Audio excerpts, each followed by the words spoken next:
permanently restricted from commercial or residential housing development. As part of this proposed development, the property is within the Middleton Four Corners zoning district, M4C district, which is designated or designed, to provide a concentrated area for mixed uses in the central core of Middleton. The Middleton zoning ordinance provides that within the M4C district, a variety of uses in a mixed and balanced environment is encouraged to develop a village center that forms a civic focus for the rural character and quality of life servicing the community and its residents.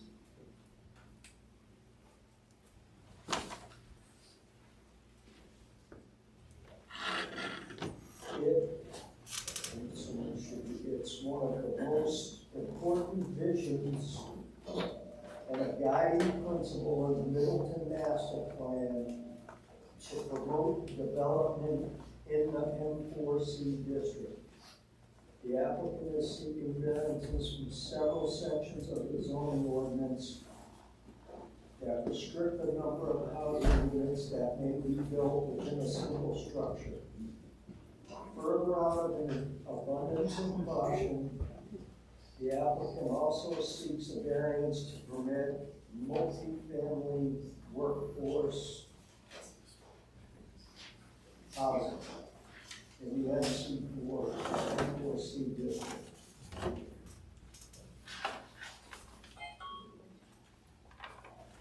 The applicant requires a variance from Article 5D1, permitted residential uses in the M4C district, Article 25D, applicability of workforce housing ordinance. The article and Article 25F1C, limiting the number of housing units in a workforce housing structure to 8. Of the Middleton zoning ordinance to allow 38 residential units of workforce housing in one building where 8 units are permitted. Without the needed variance, no workforce housing development of any kind is financially viable in any location in Middleton. The argument in favor of all variances are largely the same, and as a result, the following should be regarded as justification for all the variance needed to allow the applicant project to proceed.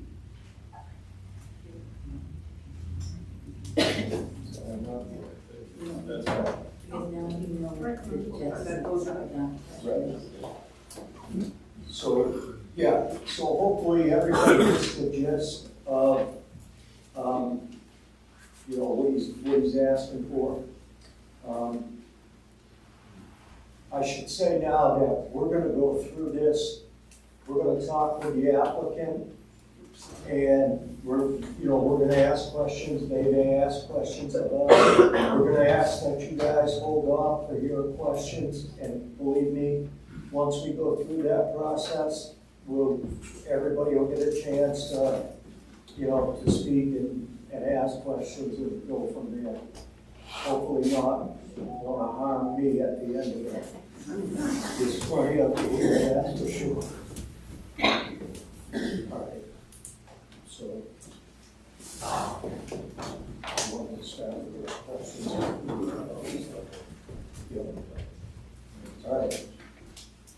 So So it's yours. Thank you, Mr. Chairman, for the opportunity to be here. My name is Bob Best. I am the manager of Middleton Workforce Housing LLC, so I'm the applicant, or at least I'm representing the applicant. I'm also an attorney from Soloway and Hollis in Concord, New Hampshire. Thank you for the chance to be here. I apologize to the room for making it so exciting and everybody wanting to be here. Wish it was simpler than that. As you read in our introduction, we're looking to develop a workforce housing building in Middleton.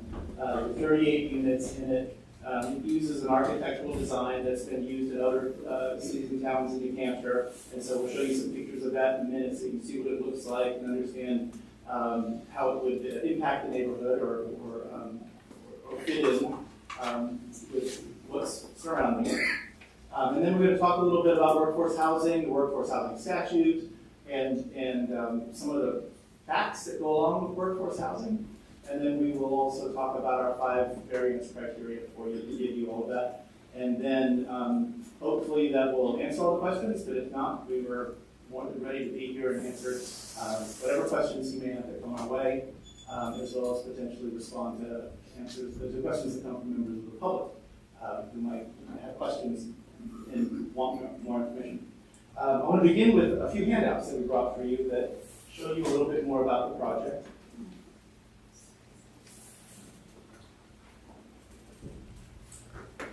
Should I start these at one end and let you guys take one and pass them down, or what's the best way to attack that? That's fine. Okay.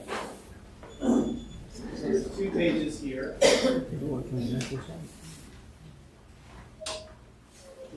can share one. Jen, you give me your box. Yeah. You give me your box. Give me your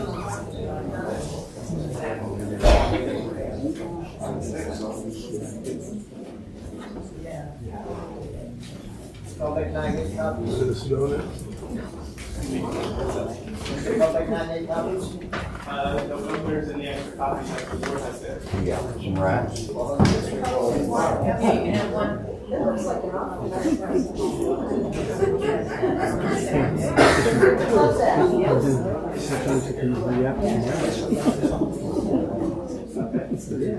So also a little snippet of a site plan to show how it would fit on this property. And that is something that we'll refer back to as we go through different discussions and different items, but I just wanted you to have a visual of what it looks like. We can also have some more visuals here in a second. But that's an actual depiction of what this building, this size will look like. I've got some photographs of the same actual building built in Londonderry and one built in Salem. The one that's built in Salem is exactly like this one. The one that's built in Londonderry is a 4-story version of it. So it's actually bigger than what we're proposing. But the architecture is what we're after. We're going to show you visually what the design looks like. And then that's also included in a package, a whole bunch more handouts that we're going to walk through a little bit at a time.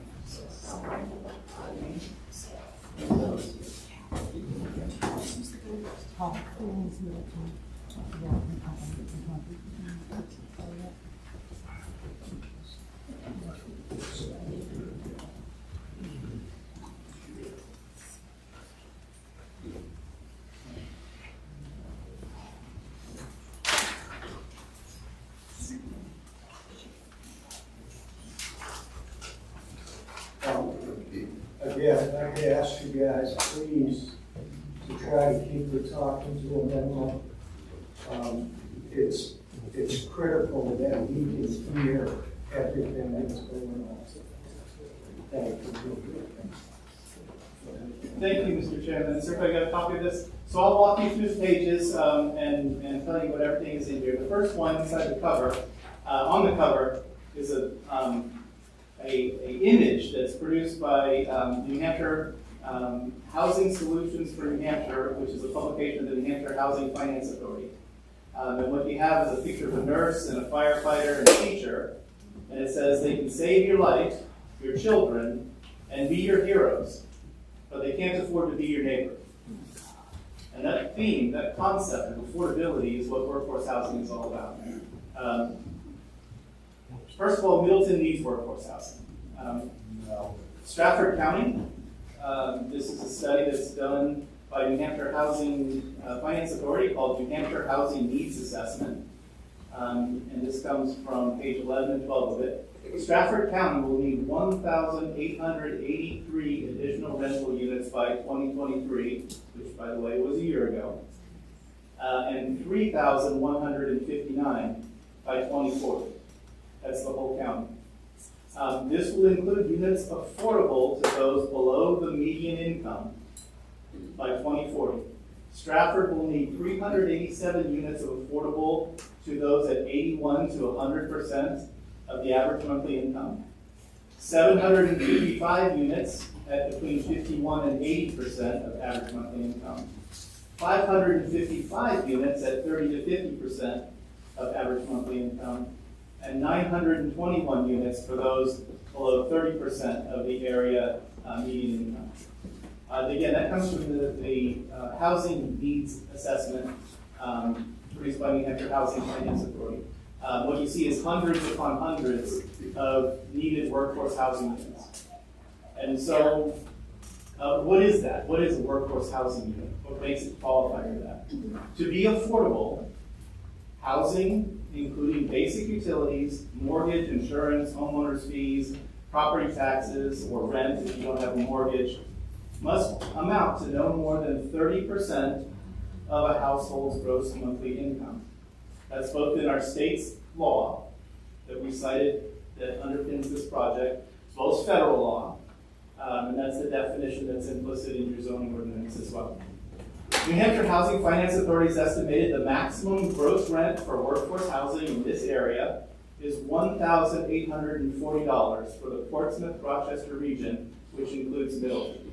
That's a 2023 number for them. $1,840 is the highest rent for someone that makes the median income in this area to be able to afford it on 30% of their income.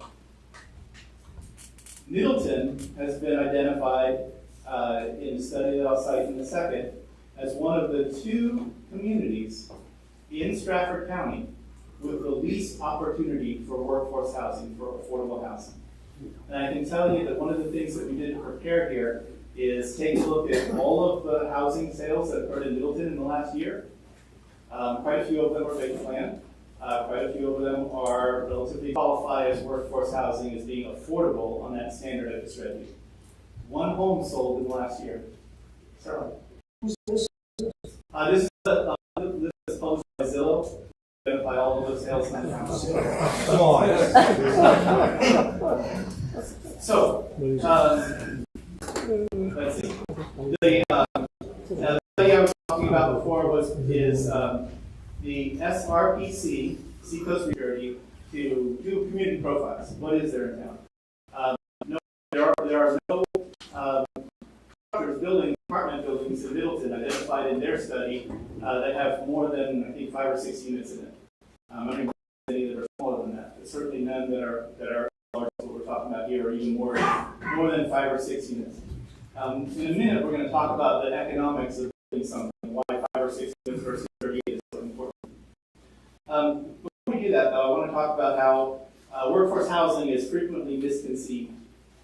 As I mentioned in the cover, there's a nurse and a firefighter and a school teacher described as not being able to afford welfare housing, or there's Section 8 housing, sometimes we call it. And that's not what workforce housing is. As I mentioned, it's what you can afford on 30% of the average area income.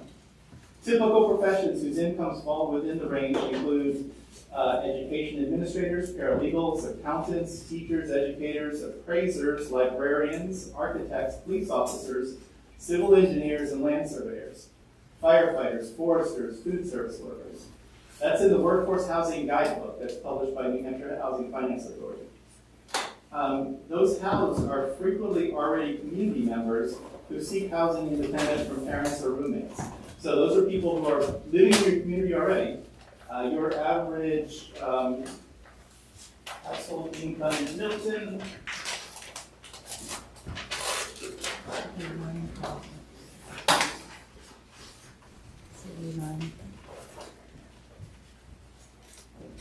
is $82,496 as of a year ago.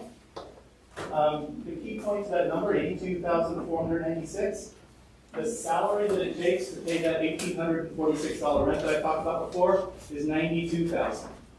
Your average median income is $10,000 less than what it takes to be able to affordably rent an apartment. So what does that mean for people in your community? They're either stuck living at home, living with other family members, or overpaying, spending more than they can afford to on their housing, or they gotta leave your community because those housing options aren't there. So school enrollment is typically a hot topic when you talk about workforce housing. There's an assumption that workforce housing will bring an influx of students to the school, and the effect of that will obviously have some impact on taxes and that sort of thing. Here's the data. The amount of students that are produced by different developments is well studied. There's been applied economic research. A fellow named Russ Tebow has been running that organization for decades. It's a New Hampshire-based outfit. They study New Hampshire housing and the students that are produced from New Hampshire housing developments. He's been the gold standard of data that's been quoted on the state level, on every regional planning commission level, published, I don't know how many times over the years, updated and updated and updated. And each time anybody has ever tried to verify his data, they find that he's either dead accurate or maybe a little bit over his estimate in the number of students, which means the actual number of students is less than that. So what does it say? New Hampshire's seen its school enrollment fall despite population growth and even current immigration trends. It's likely to fall further. Concerns would be more accurately placed on school closures or mergers resulting from plummeting student populations. That's a quote from Housing and School Enrollment in New Hampshire, a decade of dramatic change by applied economic research in June 2012. That's 12 years ago. Nothing has changed. The strongest determining factor in additional enrollment is the number of bedrooms per apartment unit. Units of 2 bedrooms or less generate an average of 0.09 students per unit. And that is, again, from the Housing and School Enrollment in New Hampshire, a decade of dramatic change by applied economic research, and the page of the citation is there. None of the 38 units in the proposed project have more than 2 bedrooms. This will mean, based on the data per student, that a total of about 3.5 students, 3.4 students would be expected from the entire building. I mean, sometimes 3, sometimes 4, on average 3.5. One of the most interesting parts about this stuff is the same fellow that studies this stuff and whose data is the gold standard in the state actually also has data for single-family housing and housing with 5 or less units in it. The number of students produced when you build that kind of housing is double or triple the amount that comes in an apartment building and workforce housing construct with multifamily housing of more than that number of units, which means if we built workforce housing in buildings with 8 units in it, you would have at least 7 students coming out of it, and more likely 10 or 12. And that's the data from the research, which is the citations are there. 3.5 students per year isn't 0, obviously, it's a number of students. It certainly isn't going to dramatically impact any effort to educate those students in your schools. It's certainly manageable, and it's well within the amount of tax revenue that's going to flow from a project like this. Some of those issues about tax revenue and that sort of thing do become the planning board's purview to take a look at, but I wanted you guys to understand the project because when we get into hardships and substantial justice and some of the things that are your criteria, these things matter. These are important for what's going on in the community. We also took a look at property values. That's what you often hear with workforce housing. This is going to negatively affect the property values. The Housing Advocate, which is a publication that deals with the housing density, is a good friend for preserving rural character. Tax assessments of similar projects demonstrate consistently rising property values of abutting properties. A review of abutters to similar projects, there's an address here for this location in Londonderry, which we measured, which is the identical building, 30 to 32 Sanborn Road in 2020, that's when that building was built, demonstrates residential property values increase without any negative impact from before, during, and after the development. Some of that information is here. Let's turn the page and we'll show you some more information. So the next one's got a couple of color photographs. At the top of the page is the one that I just talked about at Sanborn in Londonderry. That's the 4-story version. That's not what we're proposing. We're proposing a 3-story version of that same architectural building. But that's the one that connects with that property I just talked about, where we looked at all of the abutters to that and said, what's happening with their tax value? Has it gone up? Has it gone down? It's gone up a lot. Waiting to see the numbers.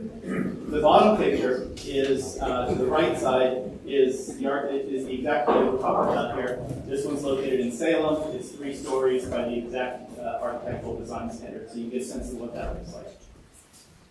On the next page, there's 2 photographs that are basically closer to the entry of the building in Londonderry. I mean, no, that's 3-story. That's in Salem. That's the Salem building for both of those, so you can see what those look like. Flip over to the next page. These are the values of the properties around Sanborn Crossing, which is that development that I just talked about, from 2020. So 36, 18, and 35 Sanborn Road are listed here. There aren't very many houses surrounding that property, but for the first one, 36 Sanborn Road, their 2018 assessment was $241. It progressively went up in 2019 and again in 2022 to where it's $315 now. $75,000 more than what it was before the development. 18 Sanborn Road was $207. It's now up to $293 for their assessments, and so dramatically increasing the property value. 35 Sanborn Road was $67,000. It's now $97,000. Significant data of projects that actually abut the identical building, actually a bit taller one. So the next thing that we have in the handouts is an assessment of housing affordability and needs. And so this chart, this is dealing with workers in various professions at their median income earning level, not the beginning of their career, in the middle of their career. And so down the left side, you see assemblers and fabricators, cashiers, child care workers, construction laborers, electricians, engineers, fast food and counter workers, truck drivers, home health and personal care, janitors, office clerks, police and sheriff's patrol officers, registered nurses, retail salesperson, waiters and waitresses. And the 3rd and 6th columns in that chart are the most important ones. The 3rd column deals with, can somebody earning the median wage for that profession afford the median rent? When you're in the middle of your career, the median wage, 4 of those professions I read can afford the median wage. Electricians, engineers, police and sheriff's patrol drivers, and registered nurses. Every other profession that I have at their median income cannot afford to rent the average apartment. And that's why workforce housing is so important to develop. The next page looks at the same groups of engineers. What were the outlying professions there? We're not, after he's done, and we're gonna ask him some questions, then you can ask questions. Okay. Thank you. It just seemed like Well, tip income was well, cast I get it. aside. I get it, but this procedure isn't full. Thank you.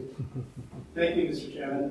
The second chart is a very similar chart, except this looks at the entry level for those same professions. So when they begin their career, could they move out of home? Could they return from college, come home, set up in Middleton, and go to work? So I won't bore you with the whole list of occupations again, but they're here: assemblers and fabricators, cashiers, child care workers, construction laborers, on down the list. To registered nurses, retail salespersons, and waiters and waitresses. At the beginning of their career, only 2, nurses and engineers, can afford an apartment.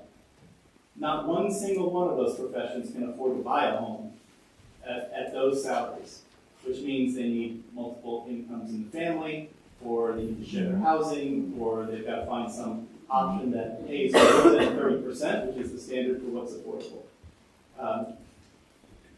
That's really a failure of our housing stock, not just Middleton, obviously, this is a statewide thing or even a national thing. But we've really developed a system where the average person that's earning the average income in the community can't afford to be in the community. The next page is the chart that I quoted when I was quoting statistics about the housing need for Stratford County. When I was reading that first page, this is the source of where that stuff comes from. This is part of the New Hampshire Housing Needs Assessment, and Stratford's listed there with what its needs are in 2025, 2030, and on out. And then the last page of the handout, I think it's the last page, is a picture of Stratford County, and each of the towns and cities is color-coded. And the lighter the shading, number one, the light shading, is where the opportunity for housing is the least. And the darker the shading is where there are better opportunities, although still not good ones. And you can see, however, there's variation from all the towns in the county. New Durham and Middleton are the only two that are ranked at that one level, which is the lowest level for housing opportunity index. And this also comes from the New Hampshire Housing Needs Assessment as well. So I want you to have all of that information so that you can understand how important workforce housing is. Now I want to do some handouts for you and show you this particular project and some of the budgets that go with it.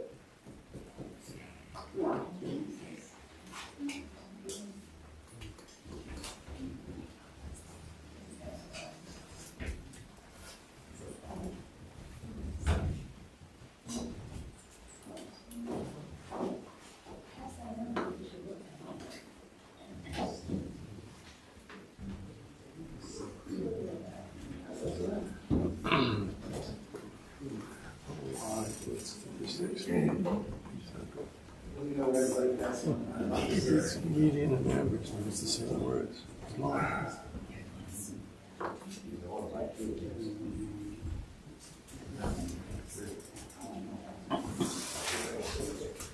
So based on.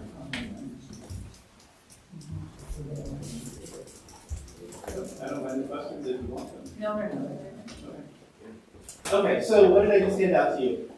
This is the New Hampshire Housing Finance Authority's financing app that they use to determine how these projects can be funded with tax-exempt bond financing or other loan programs that are available. And so these projects do get tax-advantaged financing, which makes them easier to build at a lower price because it's really necessary to do so. Before we go into that, I looked at all of the housing projects that were financed by Housing Finance Authority for the last 20, 21, 2, and 3, 4 years. The average cost per unit, per housing unit, in 2023, last year, was $247,000 to build. $247,000 to build. For a 38-unit apartment, that ends up being about $9.5 million to do that. If you financed $9.5 million, every penny that you collect in rent doesn't make that mortgage payment. And that's not managing the building, mowing the lawn, putting on the lights, turning on the water, or any of that stuff, just paying the mortgage. You can't pay the mortgage on what it takes to deliver this apartment for 18, 34 months, which is what the standard is. And so you do need this tax exempt and this tax beneficial financing to be able to afford it and some investors to come forward. This is the worksheet that Housing Finance Authority determines to evaluate a loan. It has 4 pages to it. It's years 1 through 5, 6 through 10, 11 through 15, and 16 through 20. So this is a 20-year projection on how this project will cash flow based on the number of rents. So let's just go through one column. I won't bore you with all the rest of them because they're very repetitive. But at the top left, year 1, you start out with a number of boxes that describe income from tax credit unit rent, market rate rent, what they call 811 unit rents. And that produces a gross potential income number. For this project, that gross potential income number is adjusted by a little bit of vacancy, which occurs in any apartment building. This is figuring a little bit better than 95% occupancy, which is pretty good for an apartment building. At 95% occupancy, all the money that comes in from rent for the whole year, $556,844. You go down to the lower half of the page and you start dealing with the expenses. The administrative expenses to manage the building, maintenance and repair, resident services, security, electricity, utilities. Notice that there is no replacement reserve. Even at these numbers, we're not even saving for what if it needs a new roof? What if something happens and you've got to fix or replace something? This budget is so narrow, there isn't one penny that can be set aside for that.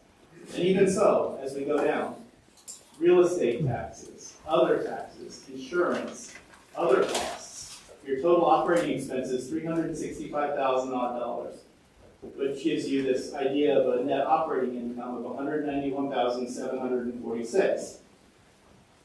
Except we haven't paid the mortgage yet. The debt service on financing really only about $2 million of this $9 million building is $183,000 a year, $183,825 a year. You're required to maintain a certain amount of cash over your debt service. That's what that 1.04 is. And so in year one, this project will have positive cash flow of $7,921. That's not thousands, that's not millions, that's the actual number, $7,921, less than $700 a month.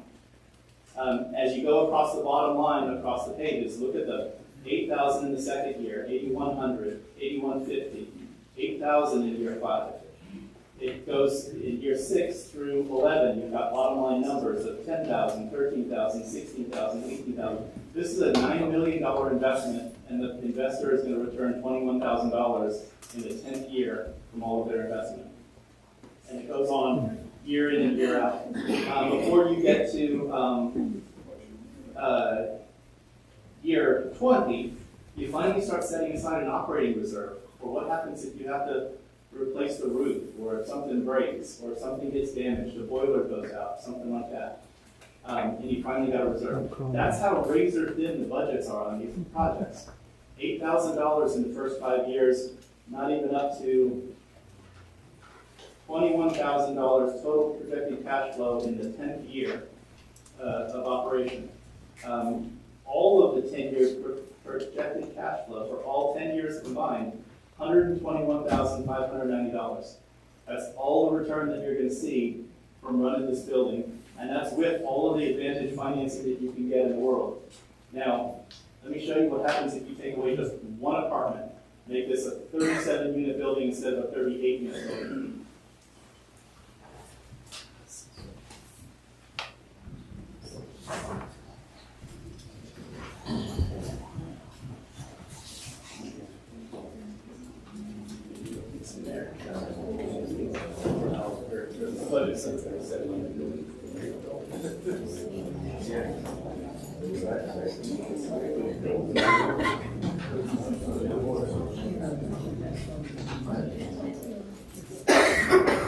So I won't go line by line through this one and repeat the same line items. You get what they're all about. The budget's form the same. This is the same app that produces it. But with one less apartment, just 37 instead of 38, one fewer apartment, projected cash flow is negative 11,801 in the first year. It's negative 12,000 in the second year, 12,000 in the third year, negative.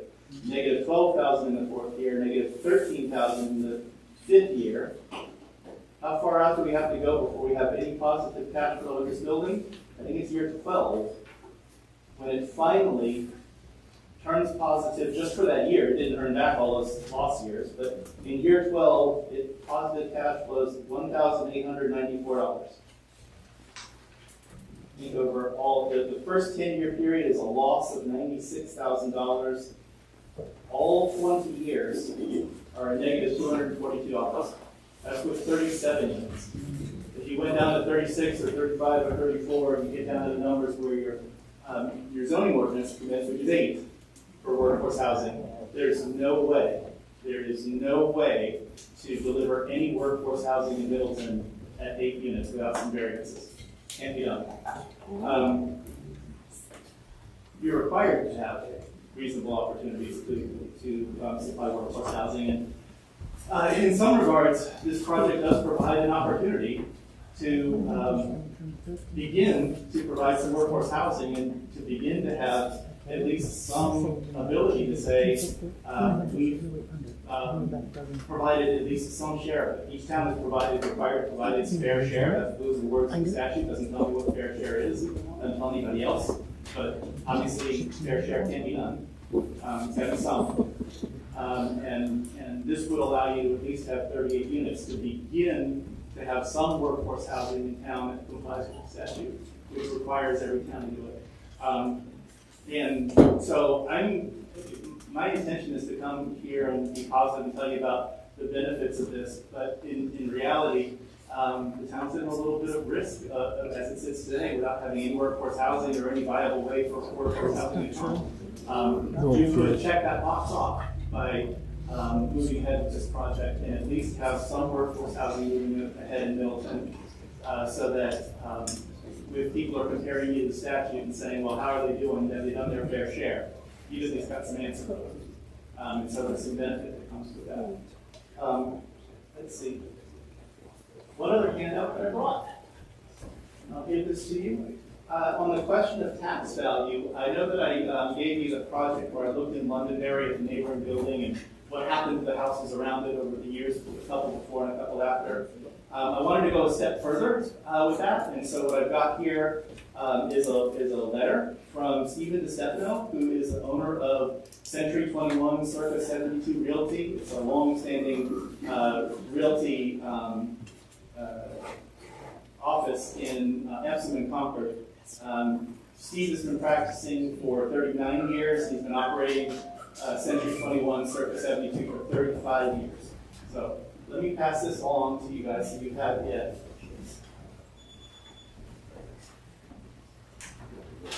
And then I want to read his letter because he's got more expertise than I do as to tax value. My name is Stephen DeStefano. I'm a long-time resident of New Hampshire and a licensed real estate agent with over 39 years experience. I've been operating Century 21 Circa 72 for over 35 years. Based on my background and experience, I believe the proposed project to be located at 47 Kings Highway will be a valuable and important addition to the town of Middleton. As a realtor, I'm often asked about the potential impact that a proposed project might have on neighboring properties. And I have extensive experience in evaluating such projects. Impacts, I'm sorry. I'm also familiar with workforce housing apartments like the one proposed by the applicant, which are in very high demand throughout New Hampshire, including Stratford County. These are high quality, attractive, energy efficient, modern housing units that provide an affordable housing option to professionals such as teachers, nurses, and police. While an exact assessment of this project is beyond the scope of the letter, based on my years of experience and familiarity with the proposed development, I have no reason to expect this project will negatively impact surrounding property values. And in fact, I believe the proposed project will enhance property values. I believe this project is exactly what the town of Middleton needs for several reasons, including it provides appropriate housing for working families, it increases the town's tax base, which increases town revenues without increasing any town costs, and it will not have a meaningful impact on the school system. If the zoning board of adjustment has any questions on my above conclusions or my impressions of the project, please let me know.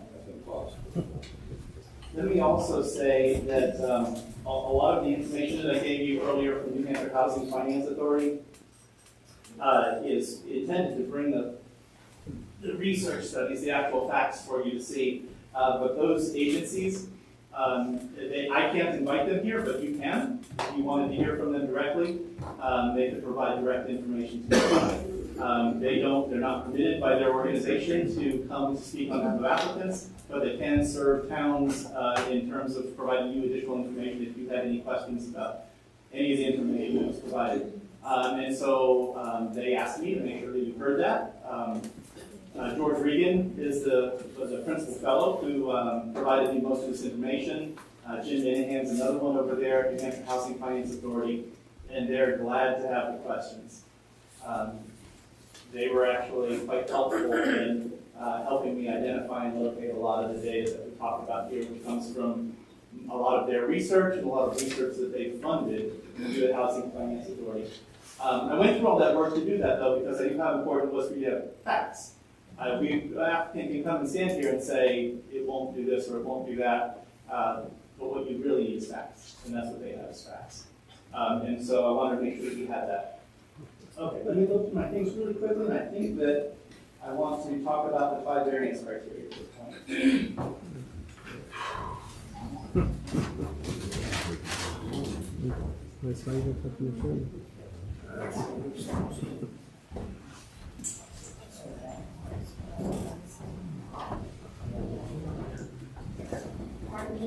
Yes, right there. The chair just said it back. No worries, I'll wait. I see on the operating expenses that you have security listed. Is it 20% security? Is it like sheriff? How is the security into housing? Sure, I noticed the security was on there as well, it's listed as $1,000. $1,000 obviously doesn't get you any live people for security, that's probably a monitored system, or an alarm, or a camera, or something like that. There's no on-staff police officers or that stuff, nor are they needed to do so. Buildings are more likely to have somebody living in it than. Security? No, nothing else. 38 apartments, you don't need security. You don't need it. Can you do that?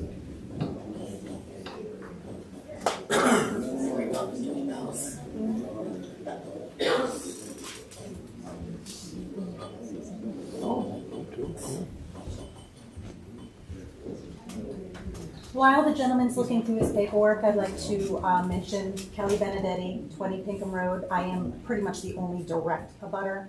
We did not receive an abutter's notice. So I just need that on record. We did not receive it. I just had my husband double check our mail, just to be sure. We did not receive Can you give me your name again? Kelly Benedetti, Benedetti. We are, 20 Pinkham Road runs along the entire backside of that property. We did not receive the abutter's notice. All across the street. Across the street. No, no. 47 is Well, the not, address listed is 47, which is on that side of the road. not 47. correct, yeah, 47 Kings Highway is on the west side of Kings Highway. correct. The plot is on the east side. Right. So where is this That's going? my confusion, yes. Oh, wait. Which is, that's 47, that's. Lot 23, so it's across the street from you. So it's not at 47? Yeah, no, we're fine, yeah. No, Lot it's correct. 23, Matt said. Which is Very good. confusing that 47 is listed on the address. Yeah, nobody even has an address anywhere. The tax map 17 lot 23 is the. Is the correct location. Thank you, Mr. Chair, and sorry for going on so long that what I talked about already is understanding workforce housing, why it's needed, what Middleton's situation is, what it takes to be able to afford them, the kinds of professions that would live there, what impacts it would have on taxes, what impacts it would have on property values, and what impacts it would have on schools.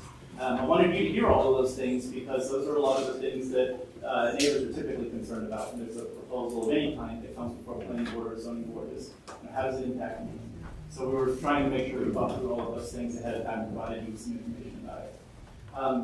Some of the details that we get into here in dealing with the variance criteria are a little isolated into the criteria, and they're less of an overview than some of the other information. So your first variance criteria is the variance will not be contrary to the public interest. This, the 5D.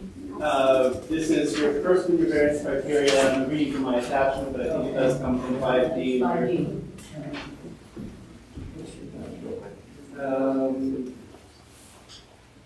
Section 3.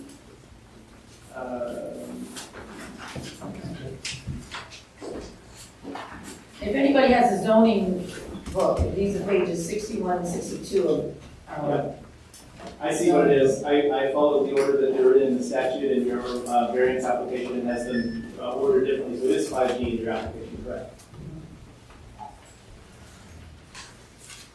So the variance will not be contrary to the public interest.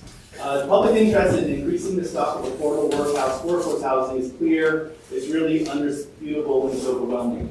It's everywhere. It's not just Middleton. It's everywhere in the state. The governor speaks about it. State agencies speak about it. It's a public health crisis around the state. It's obviously a housing crisis around the state. The state created a workforce housing statute to require towns to do it because that's the official public interest as dictated by the legislature. The new master plan for Middleton that you guys adopted in 2022 calls for the development of affordable housing as the main priority for the plan.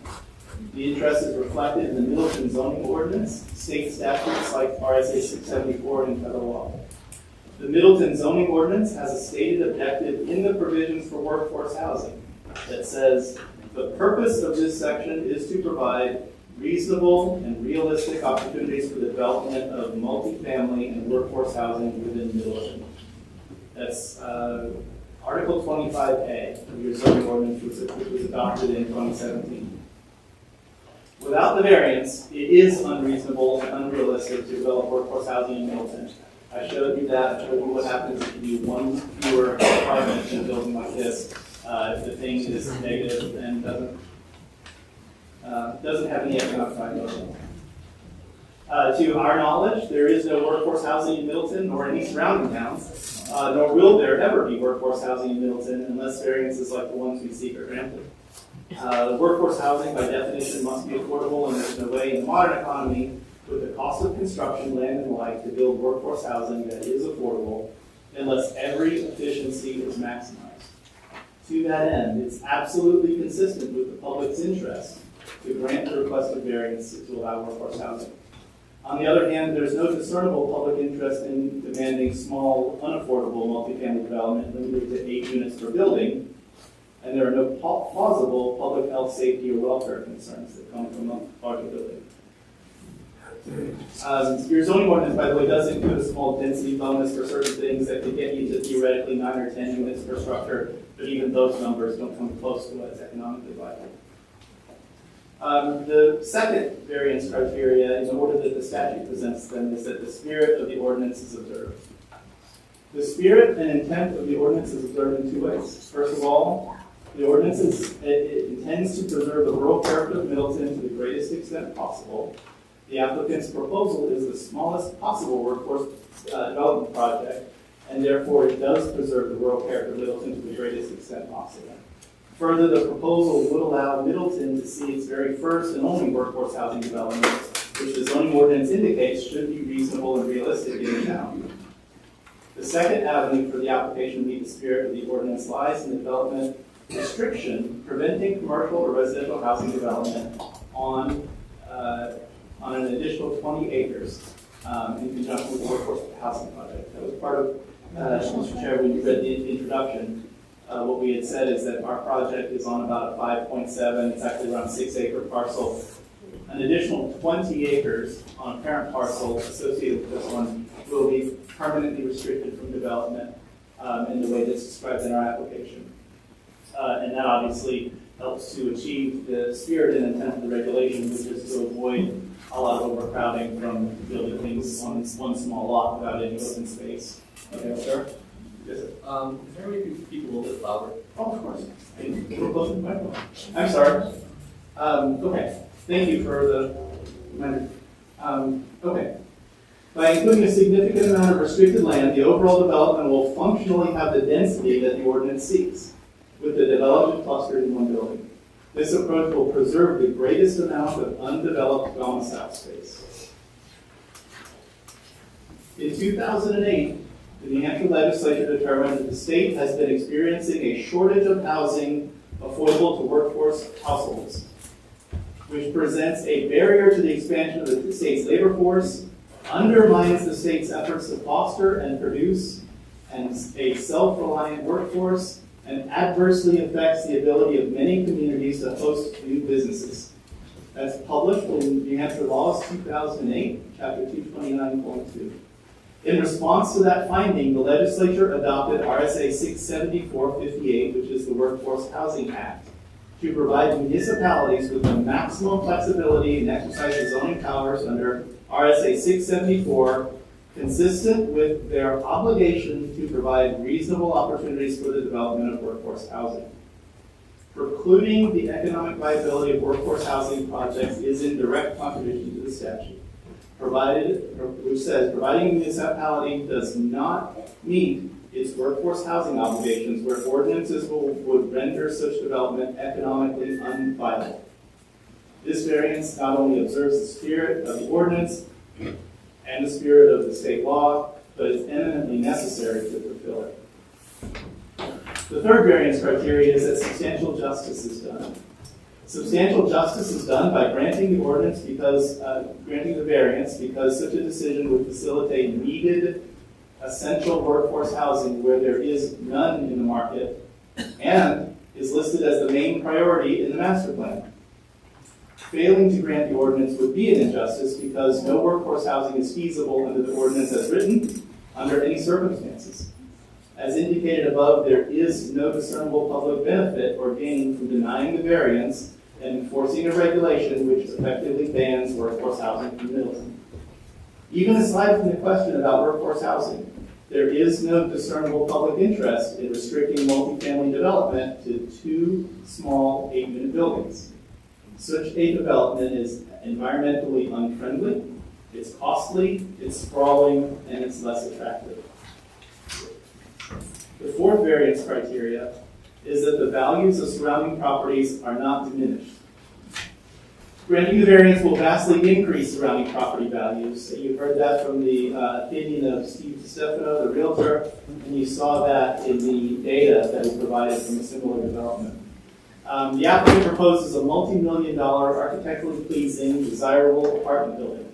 The addition of workforce housing in the community will also increase demand for local businesses, which will in turn raise their value and encourage businesses to settle down in Middleton. The development will increase the value of currently vacant land and raise the value of neighboring properties by effectively boosting Middleton's economy. Variance criteria 5.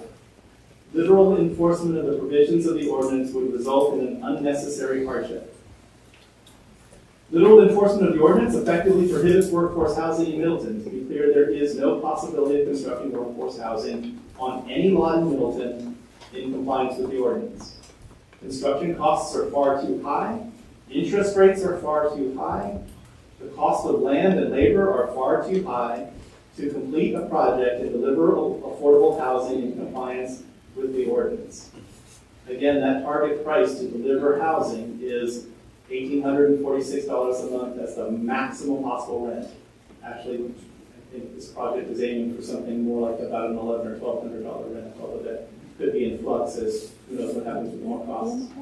$1,846 is the rent, or about $247,000 is the price to purchase. And with the costs of what they are today, it can't be done here. I think one of the sales that I saw in Middleton, I saw one sale for $150,000, and all the rest of them were $300,000 up to $800,000, more than what workforce housing would achieve. As a result, failure to grant the variance is not only a hardship to the applicant, but it also undermines the development of workforce housing, which is a stated goal in your zoning ordinance and your master plan. It also undermines the state legislature's intent of developing the workforce housing statute. The property is unique in that a significant amount of land can be restricted from development in order to meet the usual density targets. Alongside the workforce housing proposal in a manner that both makes the workforce housing affordable and meets the spirit and intent of the regulation to preserve significant restricted land for the rural character of Middleton. No fair and substantial relationship exists between the purposes behind the Middleton zoning ordinance and its application to the property. There is no other undeveloped parcel in the Middleton Four Corners district that has the ability to support both workforce housing and the significantly restricted land that would be available through this application. There's no question that the development of workforce housing is a reasonable use of the parcel supported by the ordinance and the goals set forth in both state and federal law. Accordingly, the property is unique in the area, and strict conformance with the ordinance, which would ban workforce housing in Middleton, is unreasonable. Furthermore, the Middleton Master Plan, completed in 2022, looks to develop the Middleton Four Corners district with higher density housing than what is currently in the regulations. It also states the need for affordable housing as a main priority for the whole town of Middleton. Okay. That goes through the variance criteria, and it's also the writing material that you have before you. There's something else that I wanted to make sure that you heard from us.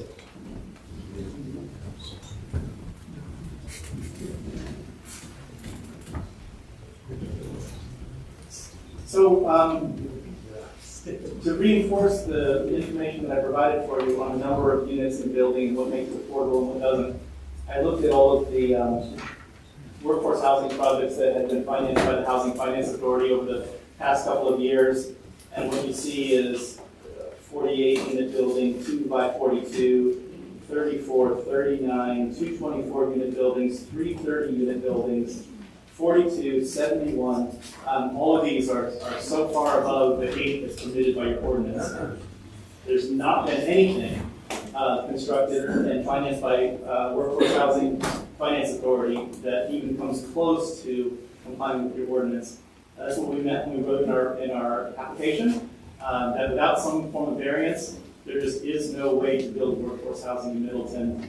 And aside from what the statutes and that sort of thing says, you genuinely need it. A healthy community needs workforce housing.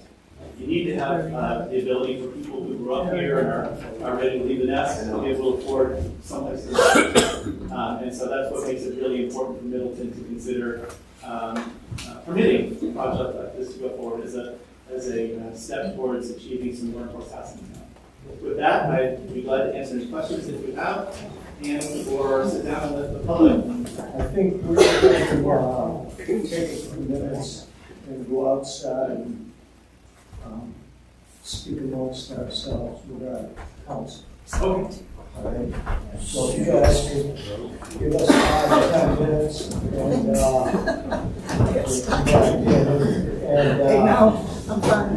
we'll have some questions for him, and then you guys will get your shot. Are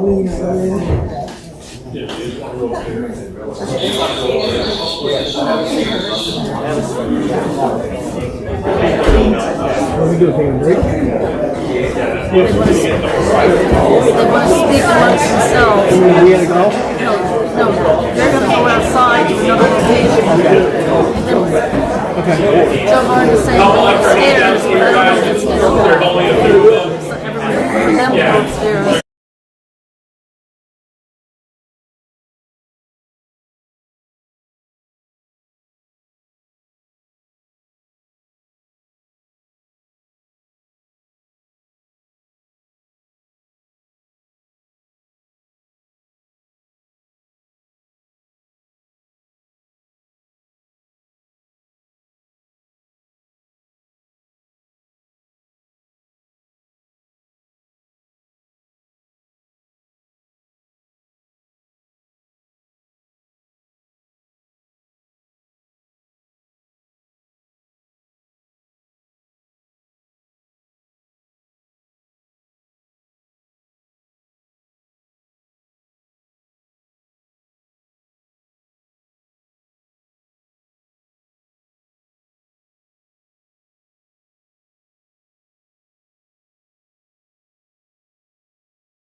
ask me a question or a couple of questions and give everybody else a chance. And then once we go through, so everybody at least gets a chance to ask a question if they have one.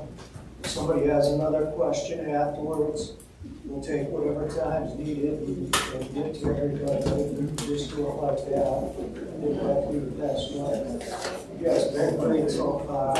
Again, like I said, we have a board member on the phone, and he's a voting member, so it's critical to hear everything that is being said. So if you could keep the chatter down while people are asking their questions and stuff, that would be great. Thank you.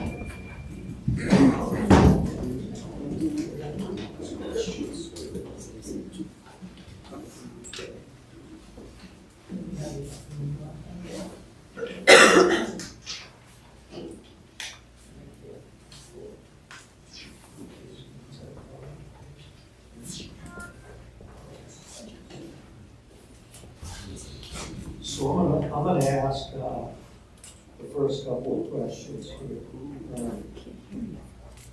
The first one is, we've asked for authorization from Terrell's Landing LLC that allows Middleton Workforce Housing LLC to represent them through this process. We've not received that.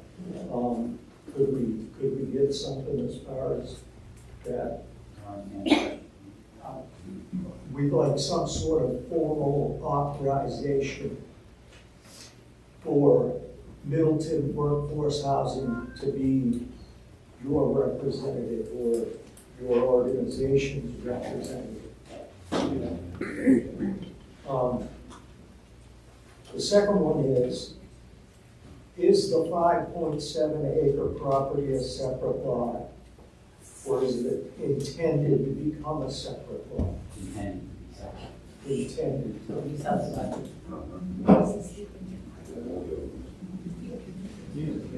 Answer the microphone. It is intended to be a separate lot.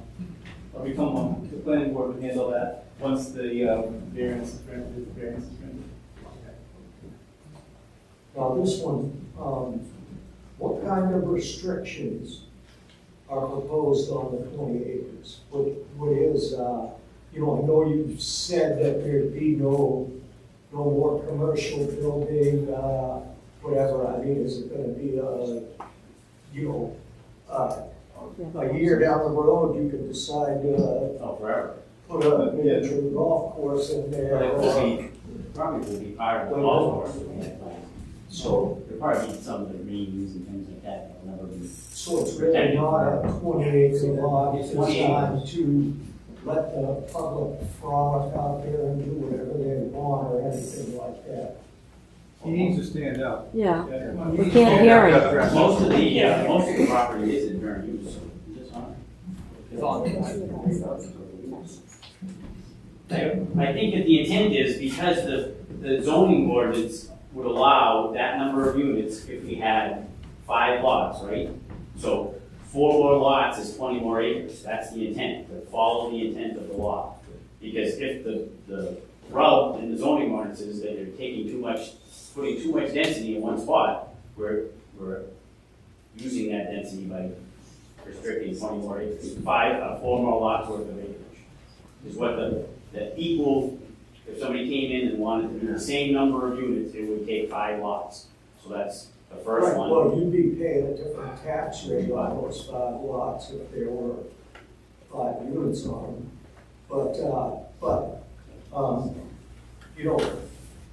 So you could later develop it No. for anything you wanted. No, other it's than restricted. more housing. No housing forever on that 20 acres.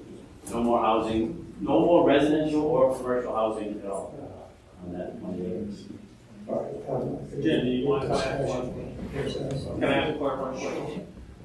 So would it be more of a conservation easement, kind of like on Adams Way, to where there's a conservation easement along the backside of all the property? Right. Is that what you're thinking about? It'd be a restrictive covenants easement that goes with the deed just like we have on the back part of the parcel, on the lower part on the other side of the runway, same thing. I have a restrictive covenant easement over there that says there could be no residential housing on that Laura did actually, when we did the first subdivision of the runway. What if you sell it, does that change? No, it never changes. Yeah, those kinds of restrictions, when they're built into a deed or built into a restrictive covenant or something like that, they are permanent, they can't be removed. It's one of the criteria by which either this board would consider variance or ultimately the planning board would consider a site plan review. And by that, you could revoke the site plan review if it was ever violated, and you couldn't do it anyway because you have to come to the planning board to get permission and they wouldn't give it to you because they're the ones that impose restrictions. But these are permanent, they're enforceable, they don't go away when you sell them, you're not able to get rid of them, you're not able to remove them with a court order. And so they're pretty enforceable stuff. Sure. You just said that that might become part of a golf course? Well, the original plan was to have, I know what the original plan Yep, was. and that's but still- These 20 acres, are they gonna be turned over to conservation? well, it'll be restricted covenants that says it can't be used Like, for, okay, it can't be used for housing, but you can develop it some other way? like I said, it could be golf course, it could be something that's No, not housing. it's not, it's, okay, Anything it's not that's not housing, but it's still something that you're able to generate revenue from, and it's not something that's gonna be beneficial to the people who live in the apartment building. Well, 5 more lots with the same number of units would not be beneficial either. That's what we're trying to get to, the Not the spirit of the point. law. The point is, these extra 20 acres. The extra You're 20, not gonna build on them, you're not gonna build houses on them, you're not gonna put a restaurant on them, you're not gonna put a hotel on them, you're not gonna Right. put a apartment building on it, but you could add it and make it part of your golf course, correct. which no longer benefits the people who are So- living in the apartment Let building. me comment on that bit about not benefiting. Having housing that abuts a golf course is some of the most desirable.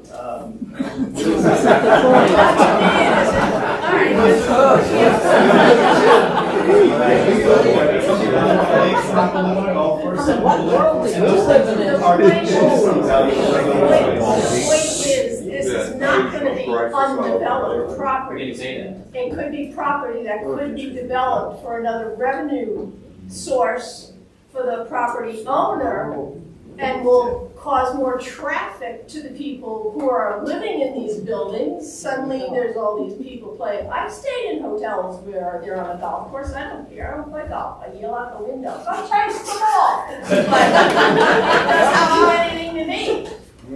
But by saying, oh, we're gonna save these 20 acres, you're not really doing any good for the community for those 20 acres or for the people who would be living in this building.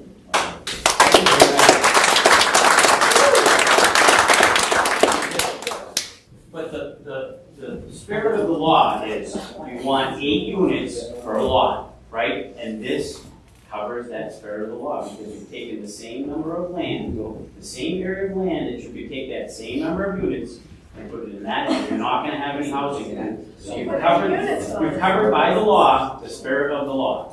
That's all I was gonna say. Don't play golf. The strategy that's laid out is very similar to cluster subdivisions all over the place where you're using some of the vacant land and it can That's have walking true, trails but on it, it the can have cluster- open space, it can have That's lots of very things. true, but in a cluster subdivision, that area that is not developed for housing is used for the benefit of the people who live in the cluster.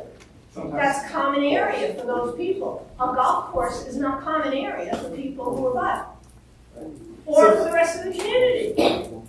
sometimes that's the way that the cluster subdivisions are set up. You know. Not in Middleton. Anyway, Is there a possibility for this deed and this easement that maybe we, to relook at, we make sure that there will not be any type of income revenue? No. Want to go bankrupt? Just change the name. Anything else? Well, I appreciate the cost development, all the expenses that you listed. But I still had some questions in regards to the workforce housing, like with the security, with like, even it said like $100,000 for real estate taxes. I mean, Our I think that it would be a lot higher than that for the town taxes, than just 100, 38 unit. But I was questioning, like, I'm really concerned about that whole 38 two-bedroom units, and you think that we're only gonna have 3.8 kids. And I don't mean this as a laughing matter, I'm just saying, is there an occupancy limit, and how does, or I'm looking at the bigger picture, I wanna find out more about workforce housing's restrictions, guidelines, do they monitor, do they do, like security and stuff like that, I wanna know. So there are some answers to some of those questions. So the 3.4, and I know that it's something that gets a chuckle from the crowd. I'm a planning board chair in my town, and I do this frequently. The same will come up when the planning board's looking at traffic and number of trips that come from it. And the professionals that do this for a living have researched these questions about the number of students and the number of cars, and their numbers have been tested. Those have been the reliable numbers that have been used in towns across New Hampshire for, in some cases, with Russ Tebow stuff for decades. And his data is, to my knowledge, never been proven to be inaccurate. And so what it's based on is what the modern trends are with either people not having kids when they're living in apartments, or not having kids at all, or not having kids until they do one somewhere else, or not having as many kids. But 3.4. In a two-bedroom, I would think you can't have more than 2 kids, but unless they're the same sex, I don't have laws and regulations with workforce housing, I'm not. Not one that would say if you're living in workforce housing, you're not permitted to have more than something like that. No, I don't think that they've done. There are laws that. So somebody could have 9 children in a 2-bedroom apartment. Well, anything is possible. So just what you've got is the data that says. I just feel like I have some more questions for workforce housing. So some of the other questions that you asked for about how is it monitored and all of that, you're actually entering into for some of the criteria that apply to workforce housing. You enter into 20-year covenants, and sometimes it's 30-year covenants. Where every last little detail about occupancy, about quality, about safety, about health, about the functionality of all the utilities, about the people who live there, and in workforce housing, if someone were to get arrested for a drug violation, you have to evict them by law, by federal law. And so and you are monitored, and you are audited, and you can have a massive penalties from the federal government if you don't keep up with these things. So that's what I would want to know. So that can happen, and it can be 20, or it can be 30, or it does happen and it is 20, or it is 30. It is. So there are a whole bunch of covenants that you have to make. Some of them have a 20-year lifespan, and some of them have a 30-year lifespan. But you must enter into all of them. They're not optional. Could you provide us with that information? Sure. Yeah. All right. I'd like to have that. Too bad we couldn't bring somebody that. Also, I have a question. So obviously there's a deal you make with the workforce housing people, as far as the funding and everything that you receive from the government to do a project like this. And I'm assuming that you then enter into an agreement that you say, well, I'm going to provide housing at this rate that meets this criteria for working people, all the stuff that you said. How long do you have to do that for? How long are you bound to that agreement? So I want to look that up for you and give you a follow-up answer. I don't recall whether it's the 30-year covenant or whether that one's permanent. That you have to stay at that workforce price range. But I'll look that up for you. Anybody else? No. Okay. As I said, I'd like for you guys to speak up to the microphone, state your name, whether you're in a butter or not. Also, your questions or comments need to be directed to the board. So you ask us, we ask them. That's how it works. Please try to be civil and speak loudly and clearly. And thank you all. Dave, you're chomping at the bit. David DeBrain, I am out of the butter. I think we had the meeting last week with Middleton variances, and I think that was very beneficial to come before this because it was a lot learned by everybody. Those 5 questions appear to be very important, answering just one negatively or no, or whichever would stop the variance from going through. Mr. Middleton did not get his variance. Mr. Trout, as the chair that night, said he cannot give you this variance because basically that changes the zoning, and we cannot do that. You need to go and get a warrant article and get it voted and get it changed. That's what the best thing for you to do. I don't know how this is any different. You want this major 38 units instead of 8 units.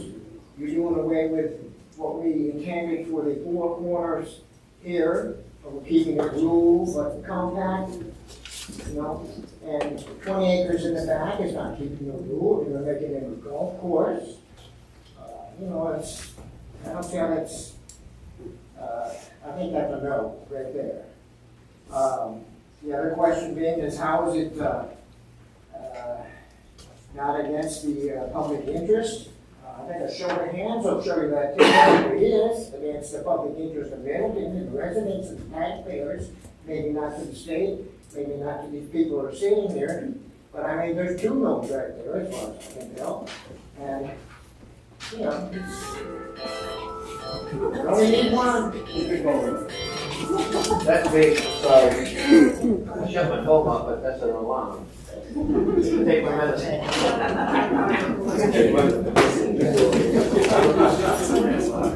Is that all you had, Dave? Yeah, basically, right now. Anyway. So I think the Mr. Melanson's thing, I think I can, or at least take a stab at it, right? So I think what was said was the variance he was looking for basically obliterated the ordinance. It was pretty clear. It wasn't really a variance. He wanted to change it. But in the end, just so I'm clear on this, he didn't get denied his variance. He withdrew it. Right. And he was going to try to do a warrant article to change the ordinance because of, like I said, it basically obliterated it. As far as the How's this different? well, he's applying for a variance, a change. It's the same. You could say the same about anything on lot line adjustment. It's not throwing the ordinance right out. It's just. Mr. Council wanted to split 5 acres into 2 acres. He wanted to change it. He wanted a variance to change that. He wants a variance to go from 8 units to 38. Right. That's my problem. Point taken. What? No, it's a small train. What was your second? No, how is this different? How is this? He wants to go from 8 units to 38. What Mr. Nelson wanted to go from 5 acres to 2.5 acres. Right. He said, oh, you can't do that because basically you're doing away with the zoning. How is this any different? Well, I'm not going to said that. I got it right here. If anybody wants to hear Chuck say it. But Again, we haven't made a determination on anything yet, so it's not to say that. I'm asking, is this any different than, isn't it pretty much the same thing as what Mr. Nelson was told? That if we give you this variance, we're basically changing the zoning and we can't do that here and now? You have two choices when something like this comes up. You can petition for a variance. You may get it, you may not. Mr. Melanson decided to withdraw. His application wasn't complete. He needed to give us a lot more information. He decided to withdraw and said, well, I think instead I'm going to put up a warrant. He was told that, so he is best avenue. That is an opinion. And from the chairman of the board. That's true, but it's the opinion of the chair that this is one of your options. You can either apply for a variance, maybe get it, maybe not. If you don't get it, you can decide to try and get a warrant, a petition put on a warrant article. That's an option that's open to anybody for anything. So you may feel it's the same. I think that should be encouraged in this case too. Because well, really that's there's no difference. that's up to the petitioner. It's not up to us. The board encouraged it. Well, To a man that's not a person aware, encouraged. A man who The board didn't know any better. The chair encouraged. Yes, that's an option. What about the, Can we give other people a chance? Oh, I'm sorry, I don't want to cut you short, but there are other people. what about a show of hands here on how many people want this? That's number 2. Discussion. No, nobody wants it. A nice discussion for the community. I think Roxy wants to, they're anxiously waiting. Roxy, speaking, I'm a butter. A couple of, just a couple of things I want to address that was commented about the master plan. So according to saying the master plan is saying that this is what the townspeople want. So there were 2 charts in the master plan. The first chart says most important vision. Most important vision for Middleton is to conserve scenic area and natural landscape. The second was encourage development at Four Corners Town Center. Third, ensure the population growth does not jeopardize ability to provide services. The fourth was accommodate growth while preserving small town look and feel. And the fifth, most important, facilitate housing type and cost for all income levels. So there wasn't the top 4, it wasn't top 3, top 2. Then the second chart says, least important vision. The number 1, by more than double anything else, was facilitate housing type and cost for all income levels. That was the least important vision for the town, according to the master plan that just came out. So, with that said, I also want to make note that so the first variance is the Article 5D to allow multi-family housing in Middleton Four Corners. So that goes back to look at 25D in our zoning ordinances, and it says in that one, applicability, development under this section shall be permitted within the rural resident district, which is RR, and residential commercial district, industrial, B1, by conditional use permit issued by the planning board. No mention of being able to do it in the Middleton Four Corners. My understanding is if it's not in there, it's not allowed. And then my other point would be Page 62. And so I guess the question, one of my questions is how is this a hardship? Who is this a hardship for? The town? The applicant?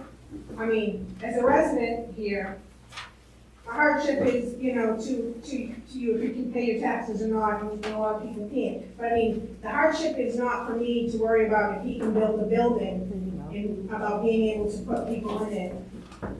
That's not my concern. My concern is being able to keep the small town community, which is what the taxpayers and what the community has said that they want. And to say that there would be no increase on services is not right. There would be an increase in services for police, for fire and EMS, and school. And currently the school is at full capacity. So you add 3 kids to the community, that's going to increase the cost for the school. And I guess I have one more point.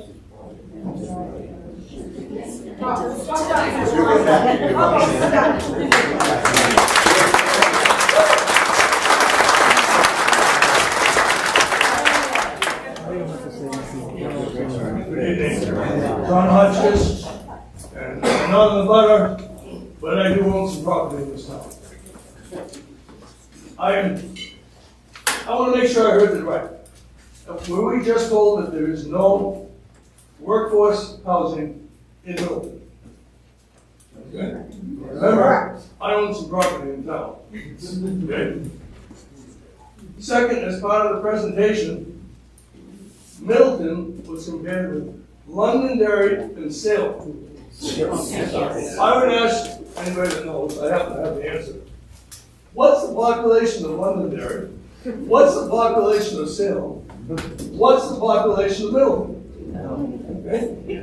1900. Last item, as part of the many statistics given to us,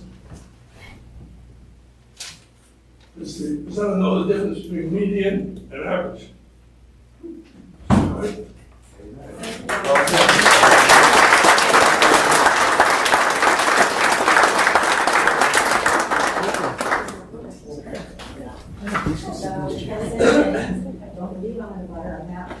Across the street. Speak up. Across the street from here. Across the street is it? So first question that they should have right at their fingertips is they have touched on the nurses and the electricians that work in these apartments. They haven't touched on the lower income level. So my question is, apparently there are different levels of income in these apartments. What percentage of these apartments are in the section?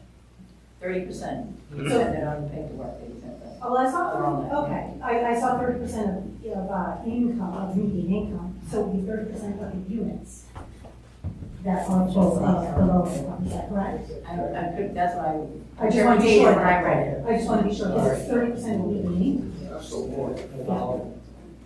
So, is that's the correct numbers? No, No. but when our turn comes in, I'll go through all the details.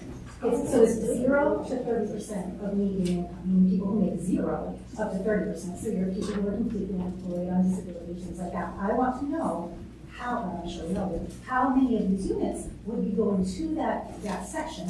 Because the problem we're all having with this is Middleton simply isn't the town for that, because we don't have the infrastructure, we don't have transportation, etc., for people to get to work to do these things. So the nurses and the electricians, we're not worried about, they're fine. It's the people who need all of these extra services that Middleton simply is not set to provide. My second, this is an observation based on a deep dive I just did this afternoon on workforce housing to better understand this meeting. And what I've come to realize is this meeting has nothing to do with anybody in this room. They did not come here with their Zillow figures to change your hearts and minds.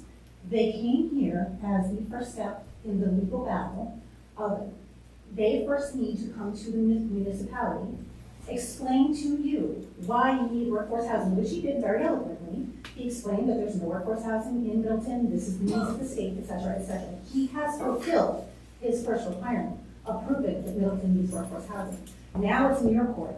You guys need to then prove why we do not. Why this is not, what comes up in the government legalese is realistic and reasonable.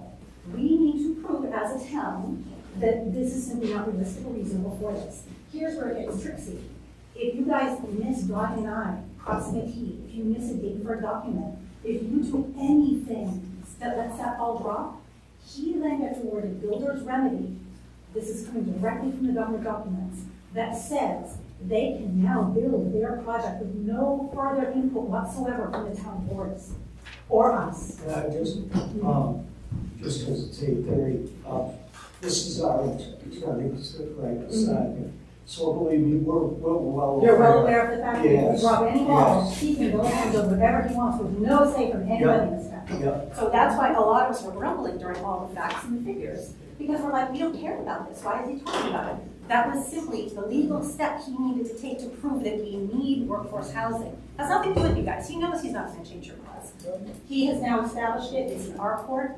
You did a fabulous job with facts and figures, and I hope that we can all get together and again, I am not against workforce housing, I think it's fabulous, not in Middleton, for that racket that's going to need extra services, and not to maintain our country's time, which is what they'll move to. Thank you. Thank you.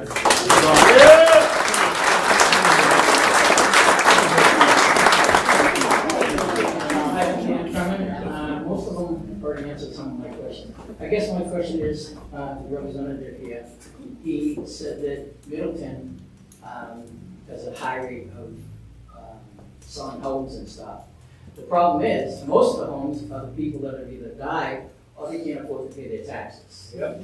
Okay, the other thing we have to look at, if workforce housing goes in, again, we only have 2 policemen in town now. We have to put on a lot more police officers. The fire department has to be full-time, EMTs, everything.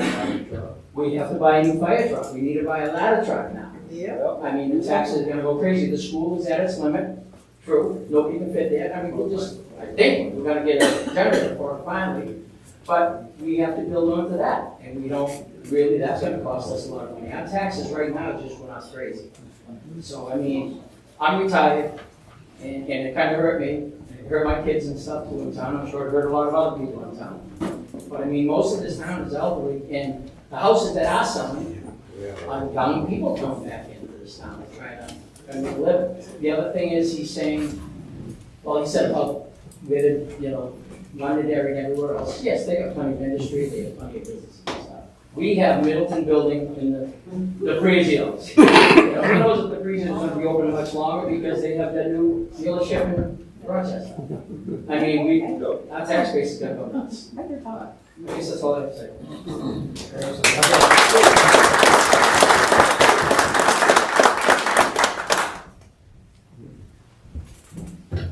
Jan Hotchkiss, and thank you for taking my questions.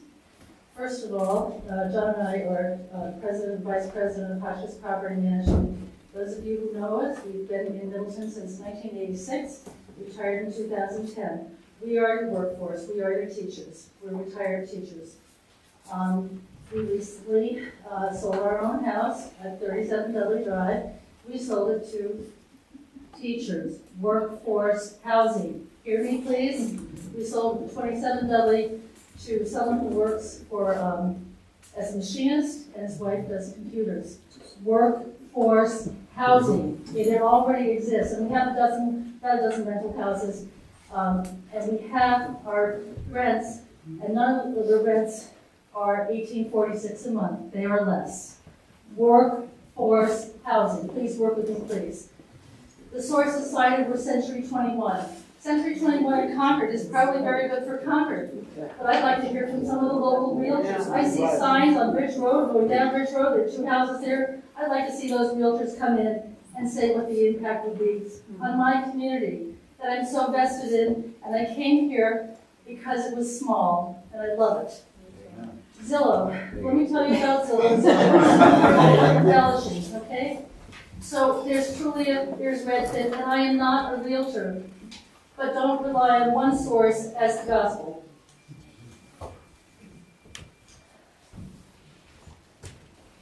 Habitat for Humanity recently built 3 workforce housings in my development.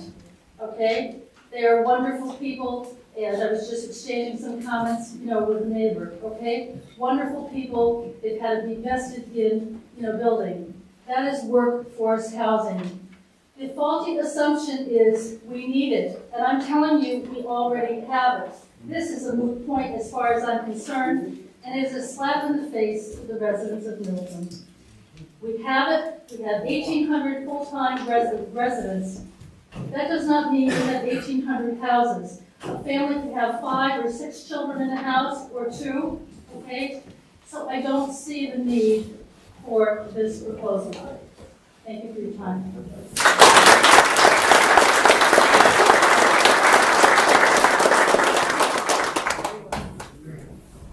Hello, my name is Chris, and I want to speak to points that this gentleman about was hearing. I have a house in. Can you speak up, please? No, I'm not a butter. I live on the lake. And when you said about the cost of housing and Londonderry didn't break down, no cost of any house in New Hampshire's gone down. Let's put it, that's just a bullshit statement. So, in this town, I sold a rental property on the lake, and it sold for a huge amount of money, which didn't help the taxes in this town. But then again, comparing that to another normal house in Middleton, which is not the facts. The facts are the median household, or house, is selling for a lot more now. So the facts are not the facts, and it's kind of a little speculative for the board member to be here sitting between two lawyers. Kind of like, well, is it fixed then? That's all I have to say.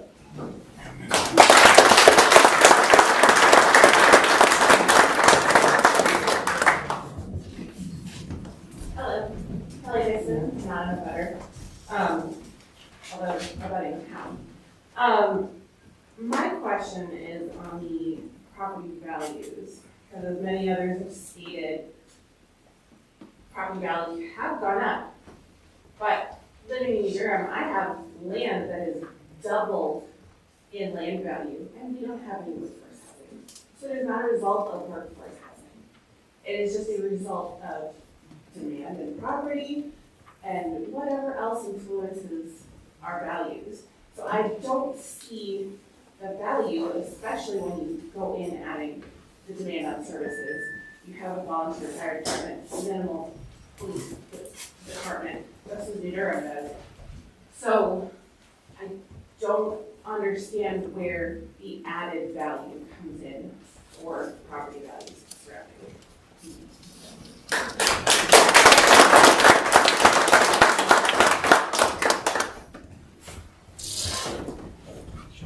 My name's Steve Rollinson, I'm a town of Water, I work in town, and I live in town. I believe that I'm part of workforce housing, I'm sure a lot of people saying there are also. And with that point, using Zillow, the median house value in New Hampshire is $465,000. Currently, there's 4 houses in town for sale that are less than that. One of the most half of that. One of the things they talk about infrastructure, so they have not mentioned the gray water from all these units. Where's all that water going? It's going into everybody's hand pump wells. If it's not dry from the big well I'm going to put in to support this building. This London area, all these buildings they put up around the state, they probably have city water and city sewer. They don't have that. So that's going to be a big problem, I think. That it's not going to bother them to go back to pumping, flush the toilet and turn the tap on. It's going to bother us here. And we're going to be stuck with that problem. They're going to be getting their rents, do all their stuff. And my wife brought to my attention that there's a thing called reserve for replacement, which means money you need to keep your building up. Within 5 years, you're going to have problems with your building. They're not making any money for the first 12 years, so that span, I think it's even more than 12 years, probably close to 20. Where's that money going to come from? If a tree falls on their house or falls across their parking lot, takes their power lines down, they're not going to have money to fix it because they haven't put that money aside. That's a big hole in their plan. That's all I have to say tonight. Hopefully, this is denied because it's really going to make me feel bad if it gets approved or goes forward. It's really going to be on my mind. I'm sure a lot of people here feel the same way. Thank you.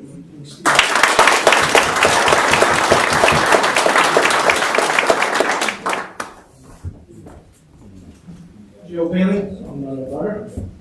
Question is, if you're not gonna make money for 12 years, why are you doing the project?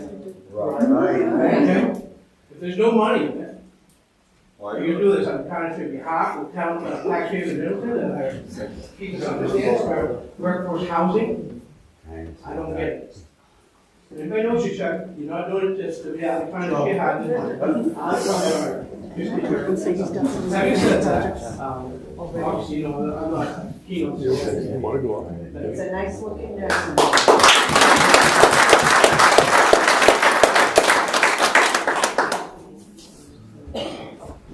Hi. Jonathan Sindor from Middleton Butter. My question would be, since Middleton doesn't have a workforce housing ordinance, and I'm sure the attorney probably. We do have an ordinance. What is it? So I didn't realize we did. It's on page 60 of our zoning book, page 6 and 61. Does it contain the information about how the term of how long it has to stay as workforce housing? No. I didn't think so, because that's a crucial little piece, you know, that the developer, and we wouldn't have time to put that in place, and so as it is, we're not being unrealistic with what we're expecting with our zoning laws. And again, as everyone said, there is affordable housing in town. If there was a survey done, they would find a lot of people renting at a reasonable amount. And the fact that it's been known that this district that wants to be developed in does not have that as option.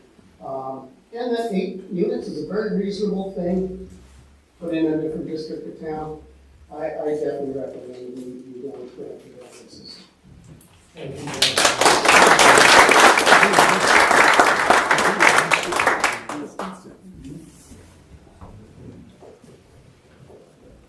Anybody else? Would you like to respond, sir? Yes, Mr. Chairman, thank you.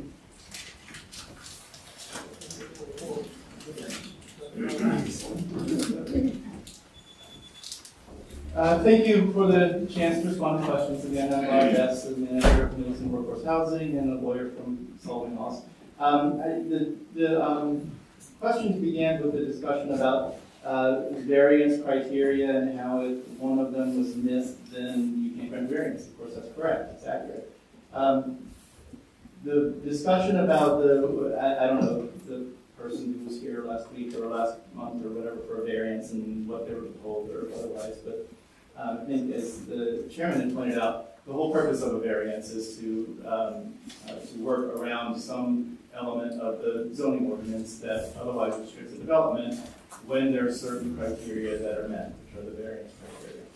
There isn't a provision, and it isn't certainly the state of the law to say you can't have a variance because that changes the zoning, because it's exactly what a variance is designed to do. To provide some relief from many of the zoning ordinances. Let's see, there was discussion about the master plan and what, I guess, 2 different lists of what's the most important vision. I think by any stretch that the need for workforce housing is clearly highlighted in the master plan. As to the services for fire, police, and schools, you know, what you have in some of the information we provided you is the data by people who've done research on these kinds of things. Not just sort of speculated about fire or services or this income level or that income level, but actually studied workforce housing around the state and looked at what are the impacts, and that's what you have before you. There's a discussion by several of the abutters about the presence of workforce housing in Middleton, suggested some of the individuals themselves are working with those who live here, obviously, and had sort of inferred or suggested that qualifies as workforce housing. I certainly appreciate that discussion. The definition of workforce housing is set out in statute, and it's the one that I gave you. It's being able to afford a house on 30% of your income when you make the average median income for the area. That's a rent of $1,846. Could a nurse pay a rent of $2,500? Maybe. And the term that they have for that is people that are cost burdened by housing, which means they're paying more than 30% of their income for housing. Which means that they actually would be better off if they could access workforce housing that was affordable to them, because they're spending more than the appropriate amount of their income on housing. That puts restrictions on everything else in their budget, from insurance, childcare, rent, workforce, car, whatever other expenses that people have in their life. The reason that it's set at 30% is that's not just the public policy of Middleton or New Hampshire, but the country, that you ought to be able to afford your housing on 30% of your income. That's the definition. That's a math problem. You can calculate that. That isn't a matter of walking around and saying, well, a machinist was there or an architect bought that house. It's how much did it cost them, and what's the median income for the area.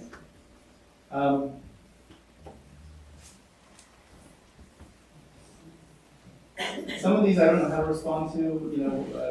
Comments about the rate of selling homes or what those mean or what the causes of selling homes are. All of those sort of relate to a discussion about the definition of workforce housing, which is again a math problem to define.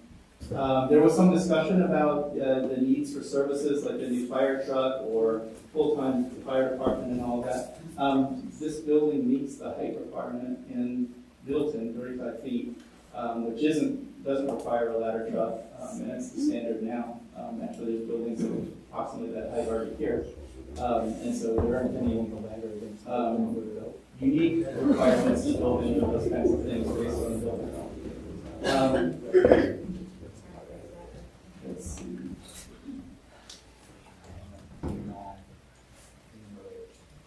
There was some discussion about comparing Londonderry and Salem to Middleton. I apologize if I let people think I was comparing Middleton to Londonderry or Salem. There are buildings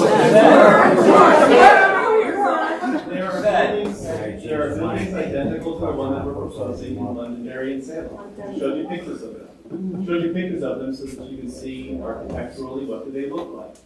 We've also done a look at the impact on the neighboring properties from an identical building to see did that building that looks exactly like the one that we're going to build help or hurt the town. Mr. DiStefano had written in his letter that he thinks it will increase the property values. We don't have to increase the property values. The only standard is you don't depress the property values. And I agree with the gentleman who says housing prices are going up everywhere, next to workforce housing and everywhere else. Because buildings like this or housing in general has become more and more expensive everywhere. But that isn't the standard. There's that somehow this building has to improve tax value. I think it will, but I don't think that that's the standard. That's not the legal standard for getting an area.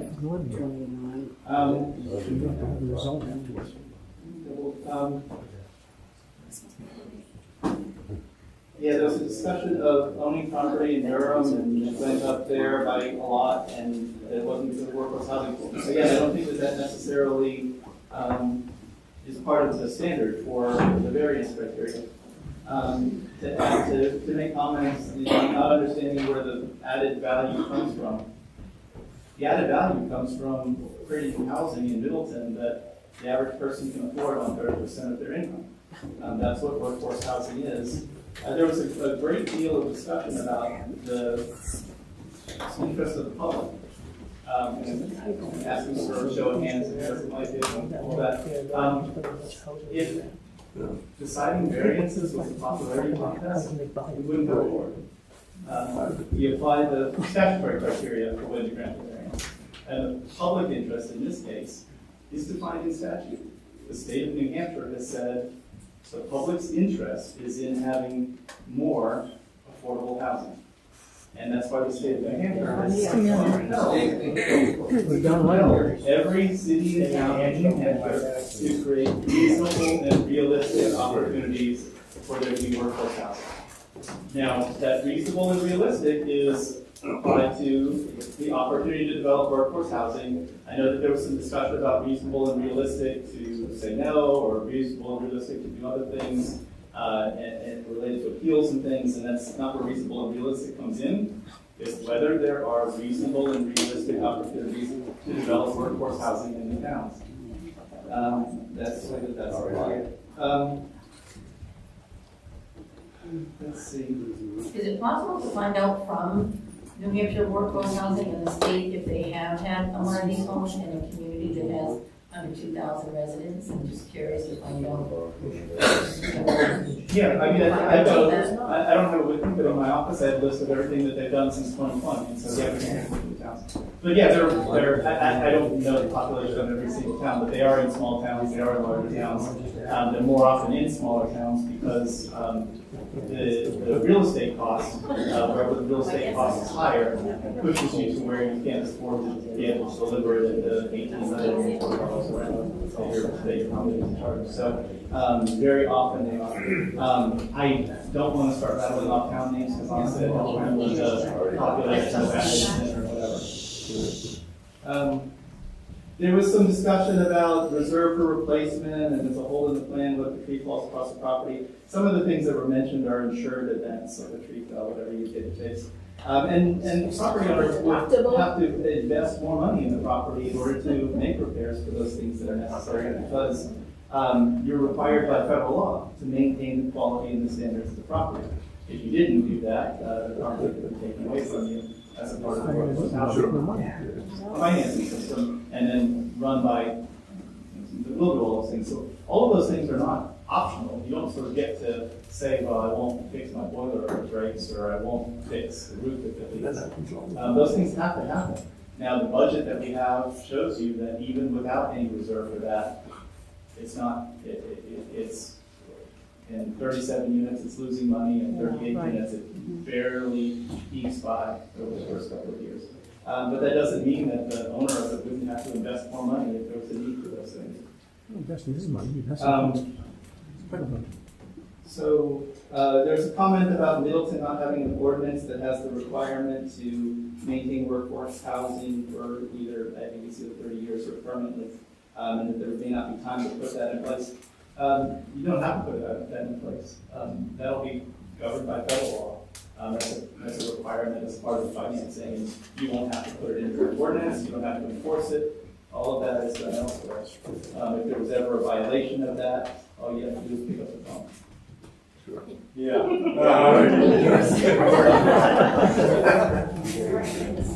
Let's see. Oh, builder's remedy. I wanted to talk about builder's remedy and appeals and all that.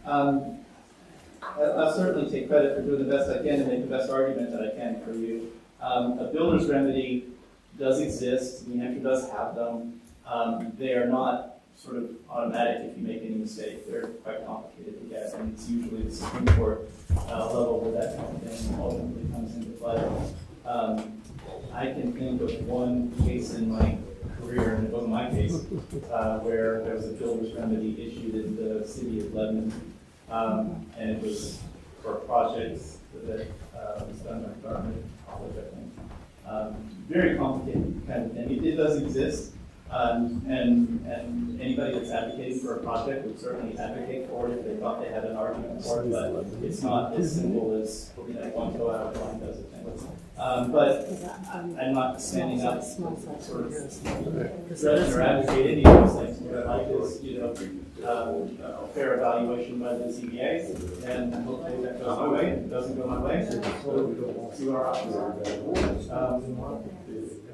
Let's see. 30% of the units at the lowest in middle. That was pretty important. So the data that I was reading that had mentioned the idea of a need for units below 30% of the average market beyond, or there's also a criteria for 50%, 80%, and 100%. Those were needs in that workforce housing study. Those were not something that we were proposing for this project. And Chuck, you may know what you're proposing for as far as the rates, but I think it's 100% of average market income for the rates. Sorry. Rental rates? The rental rates are known, but the target audience for the people that are qualifying that are making 100% of AMI or any fraction of it. Yeah. So we'll look into that when we get to the answer to that question. But 30% of the people that are in need of some financial assistance or who might need supports in the community are not the target audience for this. And certainly at 30% of income, they're not necessarily in workforce in the sense of some of the things that we talked about here for the rest of the target audience. I think that covers the questions that I wrote down that I wanted to respond to. Some of them, brought in some topics and some information that are a little unrelated to the development, so I didn't want to necessarily provide more discussion on those items. But if the board has any follow-up questions based on what you heard from questions, what you'd like us to do, or if you'd like, I'm glad to receive it and glad to talk about it. I think we just need to hear this to go on. I'd like to make a motion to find out some more information from, our workforce housing and. He's gonna send us some. Okay. So, yeah, I made a list of a couple of things already. And specific stuff that we I have some more comments. So, I want to make sure I have my list correct of what you're looking for.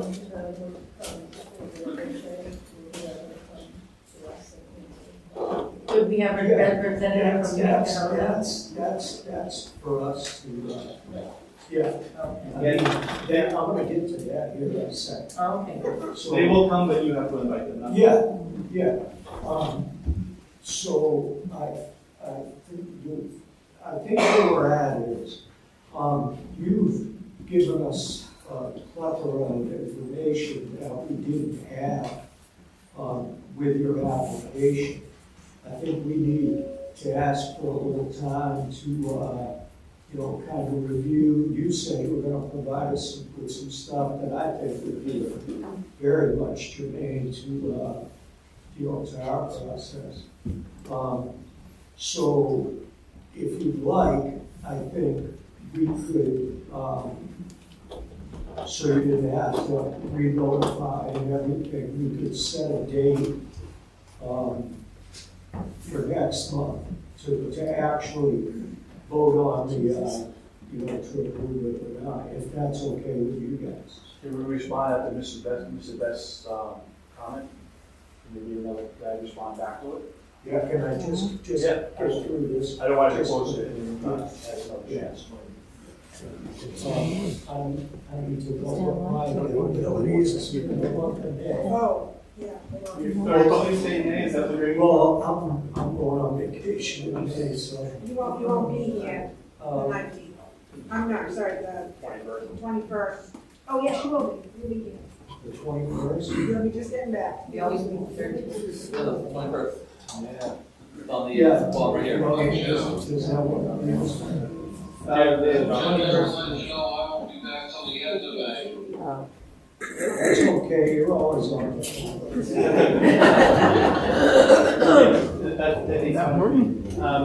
Before we close or vote on that, I just want to make sure I've got everything that you want me to provide for you between now and then. You got exactly this. I have a couple things down, but I want to make sure if there's anything else you need.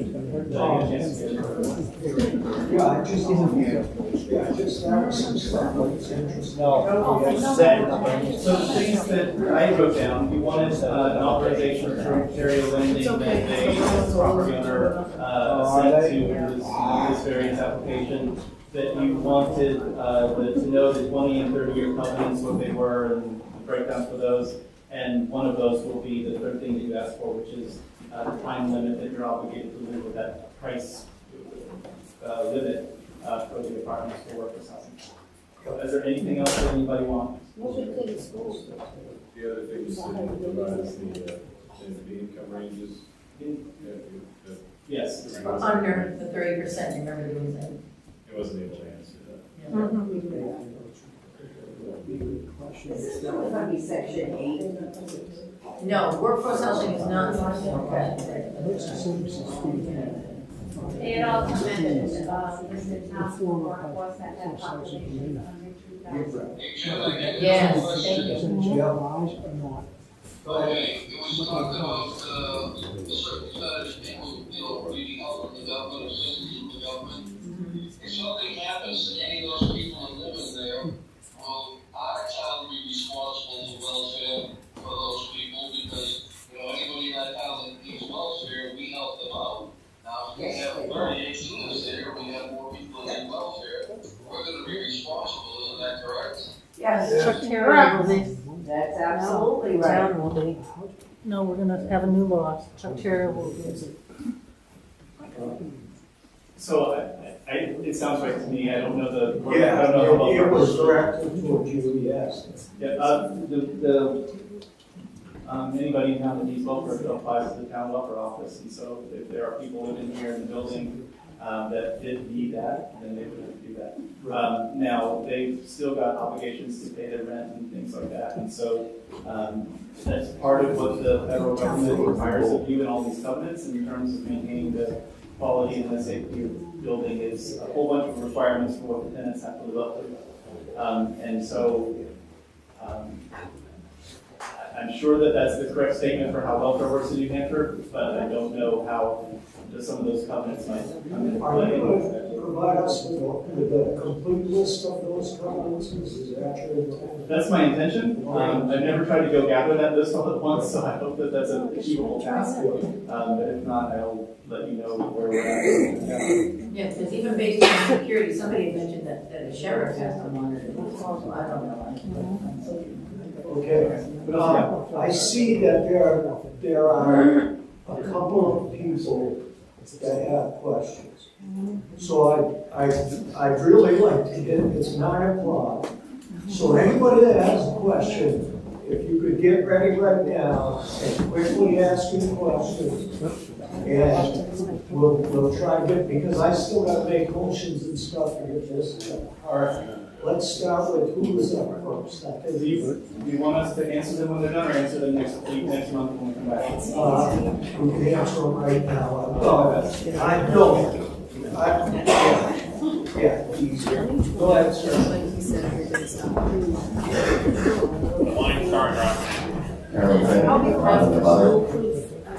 It's been said that we are required to do workforce housing by state and federal government, but the laws. It's also been stated that we have workforce housing.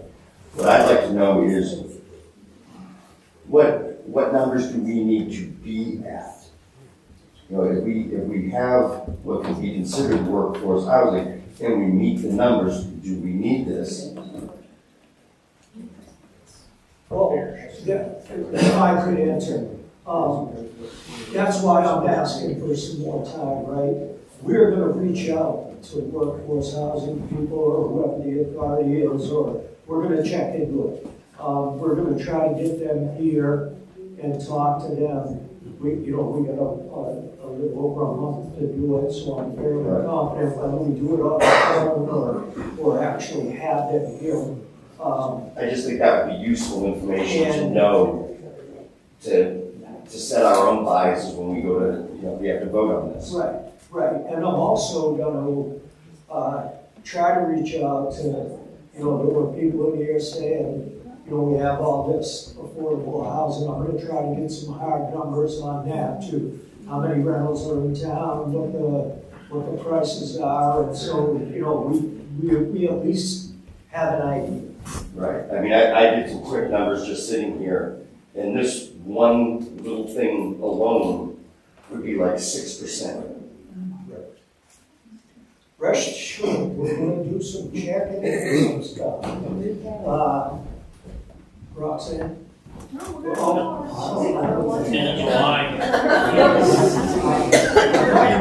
Hands up. Go ahead. My name is Steve Rollins, and I live out of Black Knight. I asked a question really about the raw sewage. That wasn't addressed at all. And also, there's no plan of any septic that I saw in the town hall winter earlier today. I saw no plan, and if they do have a septic, there's a hydraulic failure. They don't have the money to fix it. So if there's raw sewage going across 153, who do you start calling about that? Because they don't have the money to fix it, they're gonna have to call the investors, and the investors got to reinvest in the property. And I don't think that's a cheap thing, so that's a big concern for us, for me, and I think a lot of the residents. I'll give you an answer. What's your intent on a septic system, and what are you using? It'll be all designed, and it runs across property, it's my property for like 8,000 feet before it gets to your property, so I think it'll be okay. So let's see a plan. No, we're downhill of the street by about 10 feet, so we'll go downhill. Breeze goes northwest. From Presby.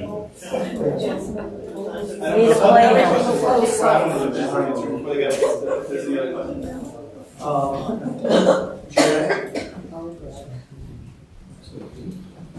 Janet Hotchkiss.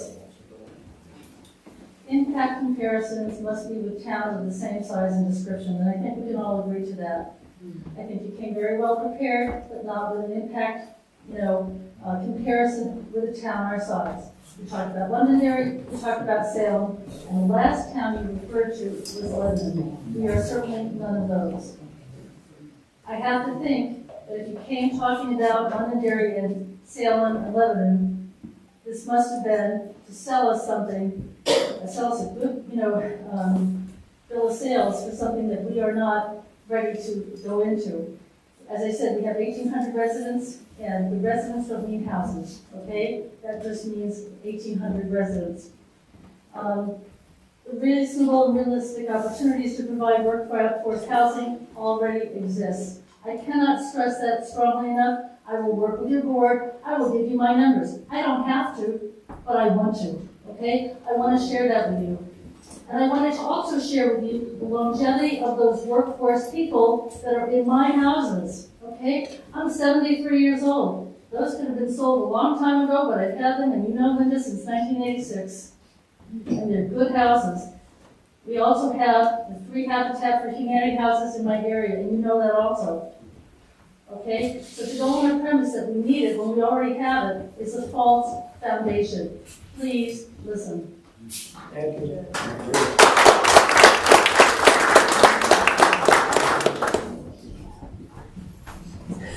One question, one suggestion. One question is, the 20 acres, would that what?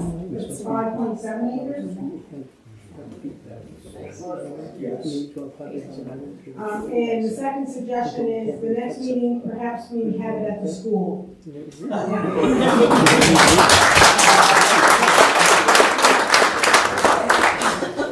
Hello, Kelly Bennett again.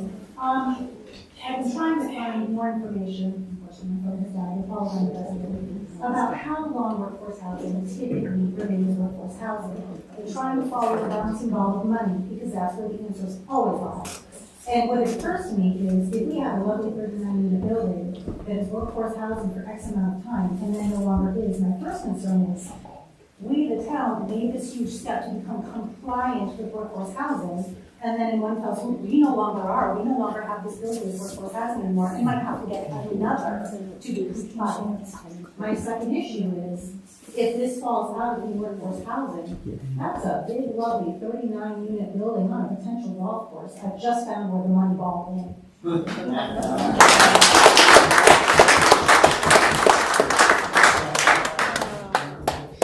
Kimberly, not in a letter. I'm sorry, did I get that? Kimberly, not in. I haven't heard anything about any of the environmental studies. Have those been done at this point? The impact? Maybe that means now, or wait, my turn. Go ahead.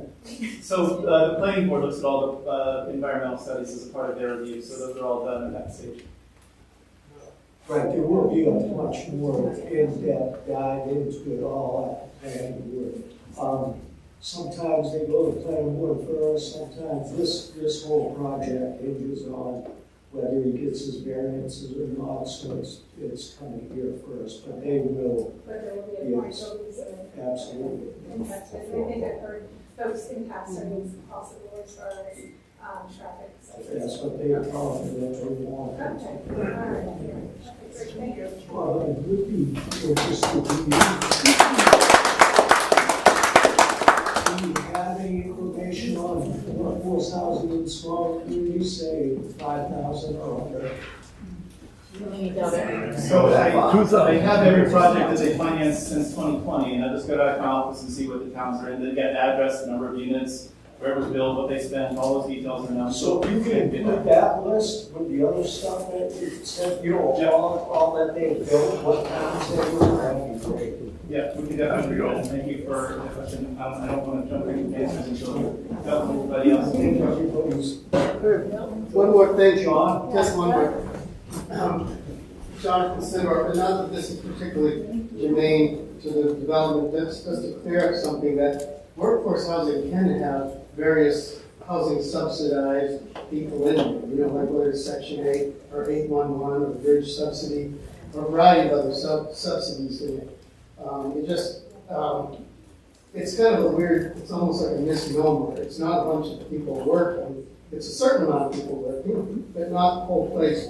Not that that, again, is germane to the whole idea of the development, but it's just something that was said, and the developer certainly didn't correct it, because they didn't want people to know that.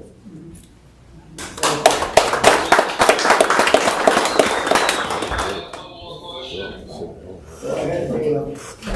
Yes, the other question I have is what about the water supply for 38 units of people there? What are we going to do?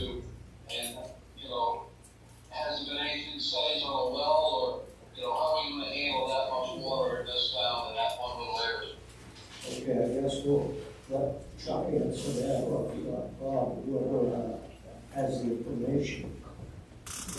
Go ahead. Okay. Sorry about that, and sorry for jumping down back and forth. The first question talked about workforce housing and what is our fair share and what is, long sort of been frustrated with our legislature's choice of those words, fair share.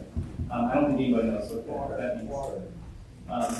I'm sorry, daughter. I don't think the legislature is the one that gave us those words, fair share, and say towns have to provide their fair share, and it says certain things don't count as your fair share, but I don't think anybody knows the number. I wish there was some hard number where you could say if there was X% of the housing was a thing that you've met it. It ends up being an argument where a developer says you don't, and you say you do, and I don't know where that gets resolved. It depends on how far everybody wants to have that argument go. But I truly wish there was. It's not my doing that the legislature chose this stupid language, but it is what it is. It's what we have. I think that they had a hard time putting a finger on it as well, and so that's why they used something that was relatively up in here. That's 2008, so it's 16 years. I don't recall what the case law looks like for how people have argued that, or who's won or who's lost, or whether anybody's even had the Supreme Court case on the issue. I don't know. I think that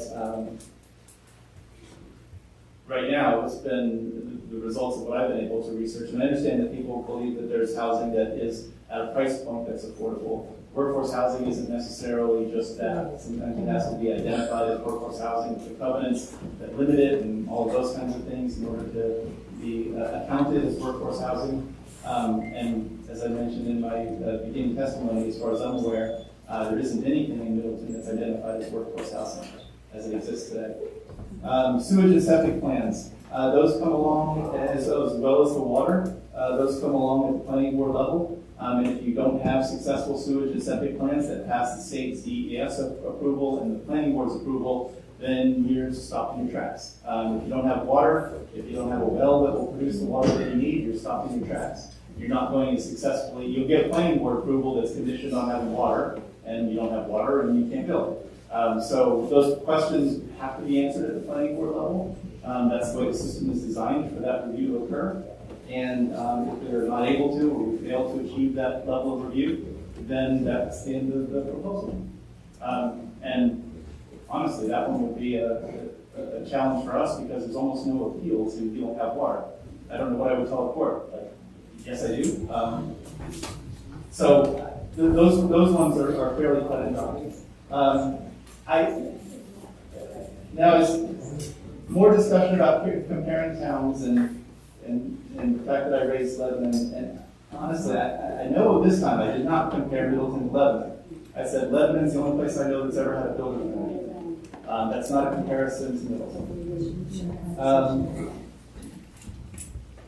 We answered the question about the 20 acres is abutting the 5.7 acres. There was a question about whether the next meeting could be at the school. We'll be in on that question, so you guys said. Trying to find out how many info on what workforce housing exists, how long it stays workforce housing, or what if it's not workforce housing. That was all some of those questions you've already asked us to answer and provide those covenants. So I don't know how to determine what you have in town as your inventory. No, we're going to work on that. Yeah, okay. The mention of environmental studies, I think we addressed that. That's a planning board review that they do to determine that you're set back from wetlands and all of that kind of thing. It's the gentleman who said that workforce housing can have subsidies in it is correct. I don't. That's a matter of what federal law says. Is they're the ones that are providing subsidies. I don't. We will give you the answer in terms of what's the intention for this property by our next meeting, relative to those questions. And that covers the second round of questions. I think, unless I missed one, the board had their monologue. I think we're good. I have one quick question. Okay. You got a couple more people. Sorry. Go ahead. And I'm in a butter. If and when you put this building in, and it does come up, Okay, and you have this water, okay, so say now my well goes dry. Who's gonna take care of that? Who's gonna replace it? Who's gonna fix it? Is the town gonna help me out? You. They will if I go into your building, then I can come to the town, I can ask them to pay for whatever I want. And they will be obligated to pay for that. When my well goes. Hi, my name's Tom Dooley. I'm on the butter, but I'm damn close. And there's been an awful lot of discussion about the environment and the water. Well, this town has dams, bridges, and roads that are being deteriorated and are dangerous because of the water. That water is going to roll downhill. You know, when I moved here 37 years ago, I found out at my closing I was in a flood zone. 15 years later, they put Adams Way in across the street, and they sold it as waterfront property.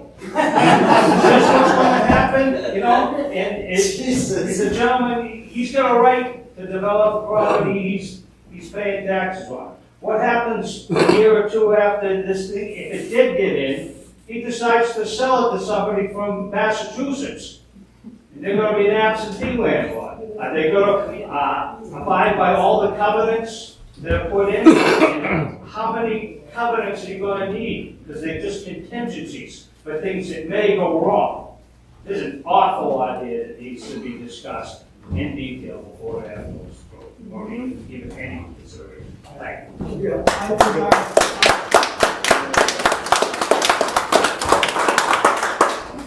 Mr. Cooley, I think I can answer your stuff. As far as the water and that issue, the planning board is the time to talk about all that. It doesn't have anything to do with the variances and like that, but the planning board surely, I would think, it'd be not like this, so that would be the time to bring that up. Now I'm getting tired. What was the first one?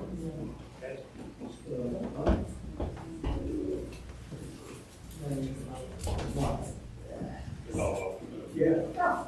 All right. Kate. Kate was on. I have a quick question. Who enforces the covenants? How are they enforced? Answer that one. So the questions about a neighbor's well that might be impacted by a well that's here for this property, that's part of DES's review when they give you the permits to put in wells to try to understand what's going on with the underground hydrodynamics. And I don't even want to pretend to understand the science that they go through, but it is part of their review process. I think it is, as Mr. Chairman, as you mentioned, the water issues and sewer issues and those kinds of things are the planning board's purview to look into those, and that's when we would have proposals that are engineered for this project, and the town would have a peer review engineer that would look at it and pass judgment on whether our engineer was right and inform your decision, not your decision, the planning board's decision, to either have confidence or not have confidence in whatever our engineer said. So it's not, at the planning board, it's actually much more involved because not only do we come forward with all of those studies and research on not just environmental, but if the planning board wants it, they can ask for studies on traffic and parking and the functions of the water and the sewer. The stormwater drainage is always part of it, compliance with all of the regulations and all of those kinds of things. And then we give our answers through our engineers, and then the planning board has an engineer that we have to pay for, that the town selects, it's not our guy, to check all of those things. As far as who enforces the covenants, it depends on which covenants we're talking about. This reservation of 20 acres with some limits on it would be something that's a commitment made to the town. And so either the planning board or your town government could enforce it. As to the covenants related to workforce housing and how many years will it be limited by income, and do you comply with it, and you keep the place clean and safe and up to snuff and all of that. Those are generally enforced by the U.S. Housing and Urban Development, HUD, They've got a whole team of people that will do that, and they actually come out and audit it. It's not even just a response to complaints, they come out and audit the property. There was discussion about what happens to covenants if the properties get sold. The covenants are bound to the property, and so any buyer loses those covenants or faces the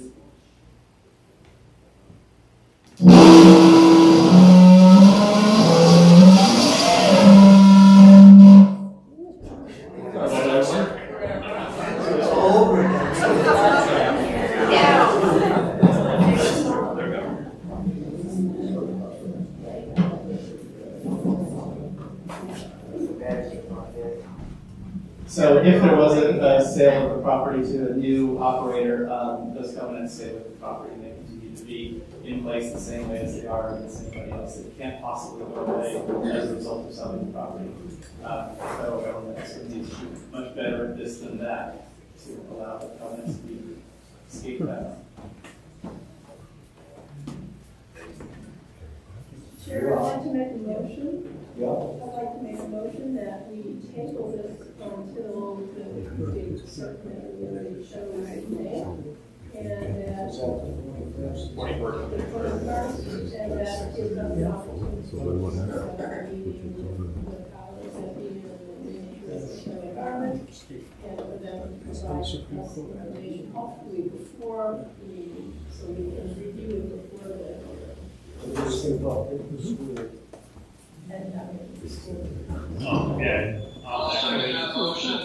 Can we request that all information?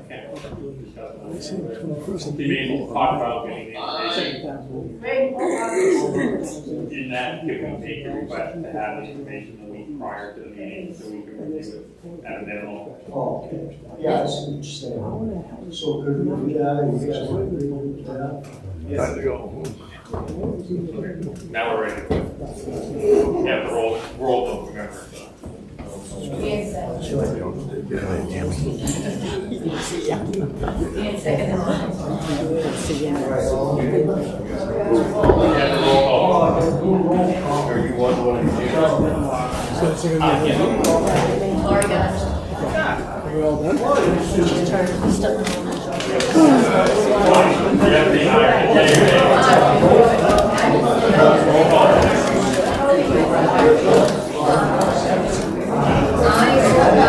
Got the chair, John. Good.